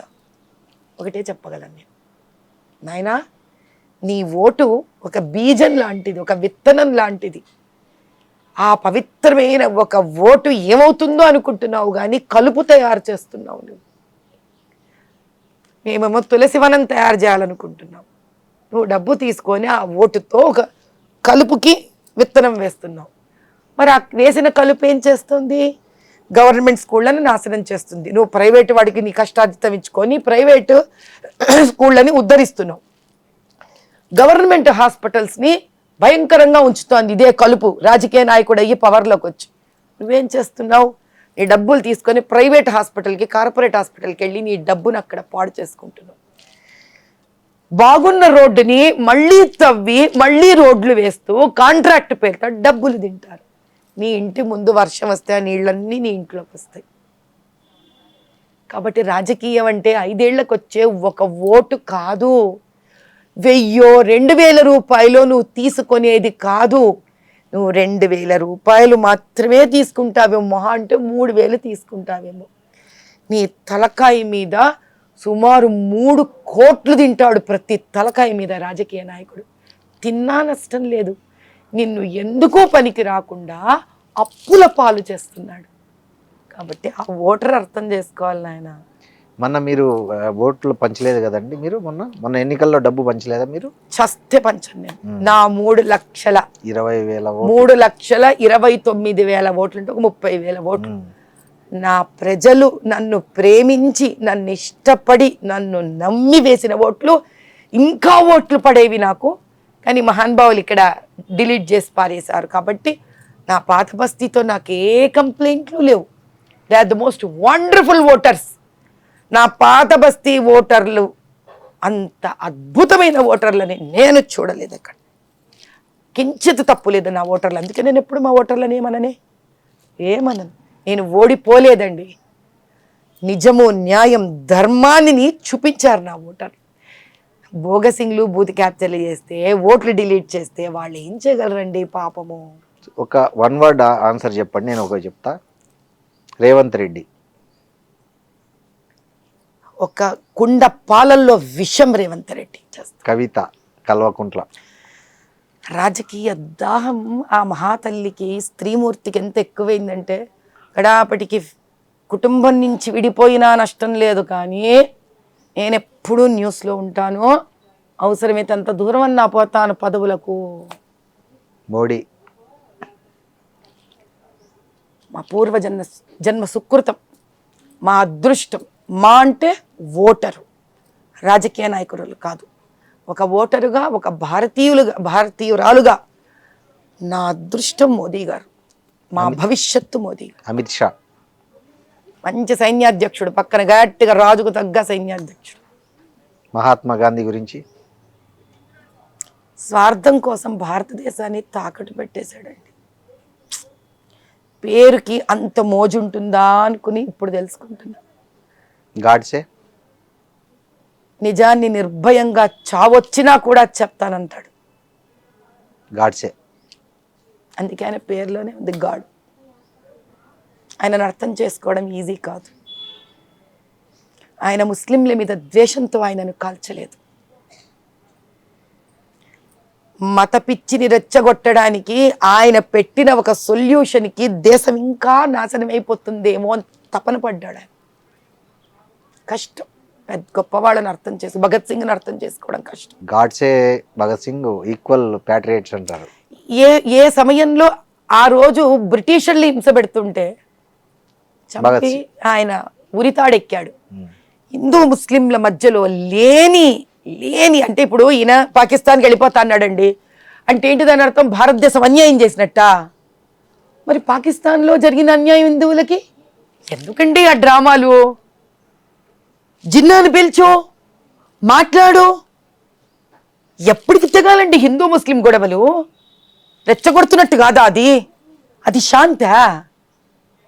ఇక్కడ ఉండి ప్రపంచ శాంతి చేయలేరా? అట్లాంటప్పుడు మీరు సౌత్ ఆఫ్రికాలోనే ఉండి భారతదేశం శాంతి చేయాల్సిందిగా. ఇక్కడ భారతదేశంలో పేరు ప్రఖ్యాతిగాంచి ఇక్కడి నుంచి హిందువులు కూడా కొంతమంది అక్కడ ఉండిపోయినారు కదా. అరే ముందే బాధపడుతున్నాం, దేశం రెండు ముక్కలయ్యింది, ఎక్కడో కూడా సెటిల్ అవ్వాలి కదా, శాంతపడిపోవాలి కదా. హిందువులు చనిపోయారు, ముస్లింలు చనిపోయారు, రక్తం రెండు పక్కలా చిమ్మింది. ఇంకా టాపిక్ని మనం కూల్ చెయ్యాలి కదండి. వదిలేయాలి, గతం గతహానని బతుకున్న వాళ్ళని ముందుకు తీసుకొని వెళ్ళాలి కదా. తుర్రని ఇప్పుడు నేను ఇక్కడ పాకిస్తాన్లో కూర్చుంటా అంటే ఎక్కడికి ఎండ్ అవుతాం? ఓవైసీ. అతను ఇస్లాం మతానికే చిడపురుగు. అతనే కనుక మంచివాడైతే ఇంత బీదరికం ముస్లింలలో ఎందుకుంటుందండి నా పాత బస్తీలో? పోనీ ఇస్లాం దొంగవేట్లు ఏమని చెప్పిందా? ఖురాను బూతు కబ్జాలు చేసుకోమని చెప్పిందా? అన్యాయంగా ఉండమని చెప్పిందా? అధర్మంగా ఉండమని చెప్పిందా? నీ పాత బస్తీలో ముస్లింలకి డైలీ ఫైనాన్స్లు డబ్బులు తిప్పేవాడిని కాపాడుకో అని చెప్పిందా? సరే మాధవీలత గారు, అన్ని రాజకీయాలు మాట్లాడడం పర్సనల్. మీరు మంచి సింగర్ అంట కదా. అయ్యో ఈ గొంతు బొంగురు కాదు అంటే మీరు ఫస్ట్ టైం ఎక్కడ పర్ఫార్మెన్స్ చేశారండి? మీ ఇప్పటికి కనీసం ఈ 18 నెలల్లో అయితే చాలా సార్లు పాడేశాను కాబట్టి నేను వందే మాత్రం కూడా పాడాను. ఓకే, మీకు నచ్చిన మంచి సాంగ్ ఏమన్నా ఒకటి హమ్ చేస్తారా? అమ్మో ఈ గొంతుతోనా? నా పద్ధతిలో ఇంక ఈ పాడిన గొంతుతో ట్రై చేస్తాను. చేయండి. జయ జయ జయ ప్రియ భారత జనయిత్రీ దివ్యధాత్రి, జయ జయ జయ శత సహస్ర నరనారీ హృదయ నేత్రి, జయ జయ జయ ప్రియ భారత జనయిత్రీ దివ్యధాత్రి. చాలా అద్భుతంగా పాడారు మాధవీలత గారు, చాలా బాగా వచ్చింది. మా అమ్మ గురించి కదండి పాడడం, నా తల్లి భూమి భారతి గురించి కదండి పాడడం. యోగము అదృష్టం కూడా ఉండాలండి. ఆ అదృష్టం భగవంతుడు ఇచ్చాడు నాకు. థ్యాంక్ యూ అండి, చాలా విలువైన అభిప్రాయాలను నిజాలను నిక్కచ్చిగా మాతో పంచుకున్నారు. Thank you very me much. రూపంతో ఐ డ్రీమ్కే కాదు, యావత్తు జర్నలిస్ట్ ప్రపంచానికి కూడా నేను తల వంచి నమస్కారం చేస్తాను. ఎందుకంటే ఒక రకంగా మోదీ గారు, ఒక రకంగా జర్నలిస్టులు, మూడో రకంగా నా పాతబస్తీ ప్రజలు, వీళ్ళల్లో ఎవరు లేకపోయినా మాధవీలత లేదండి, లేదు. కాబట్టి మీరు జర్నలిస్ట్గా కూర్చున్నారు కాబట్టి వాళ్ళందరికీ చేసే నమస్కారం మీకు చేస్తాను. నమస్తే. చాలా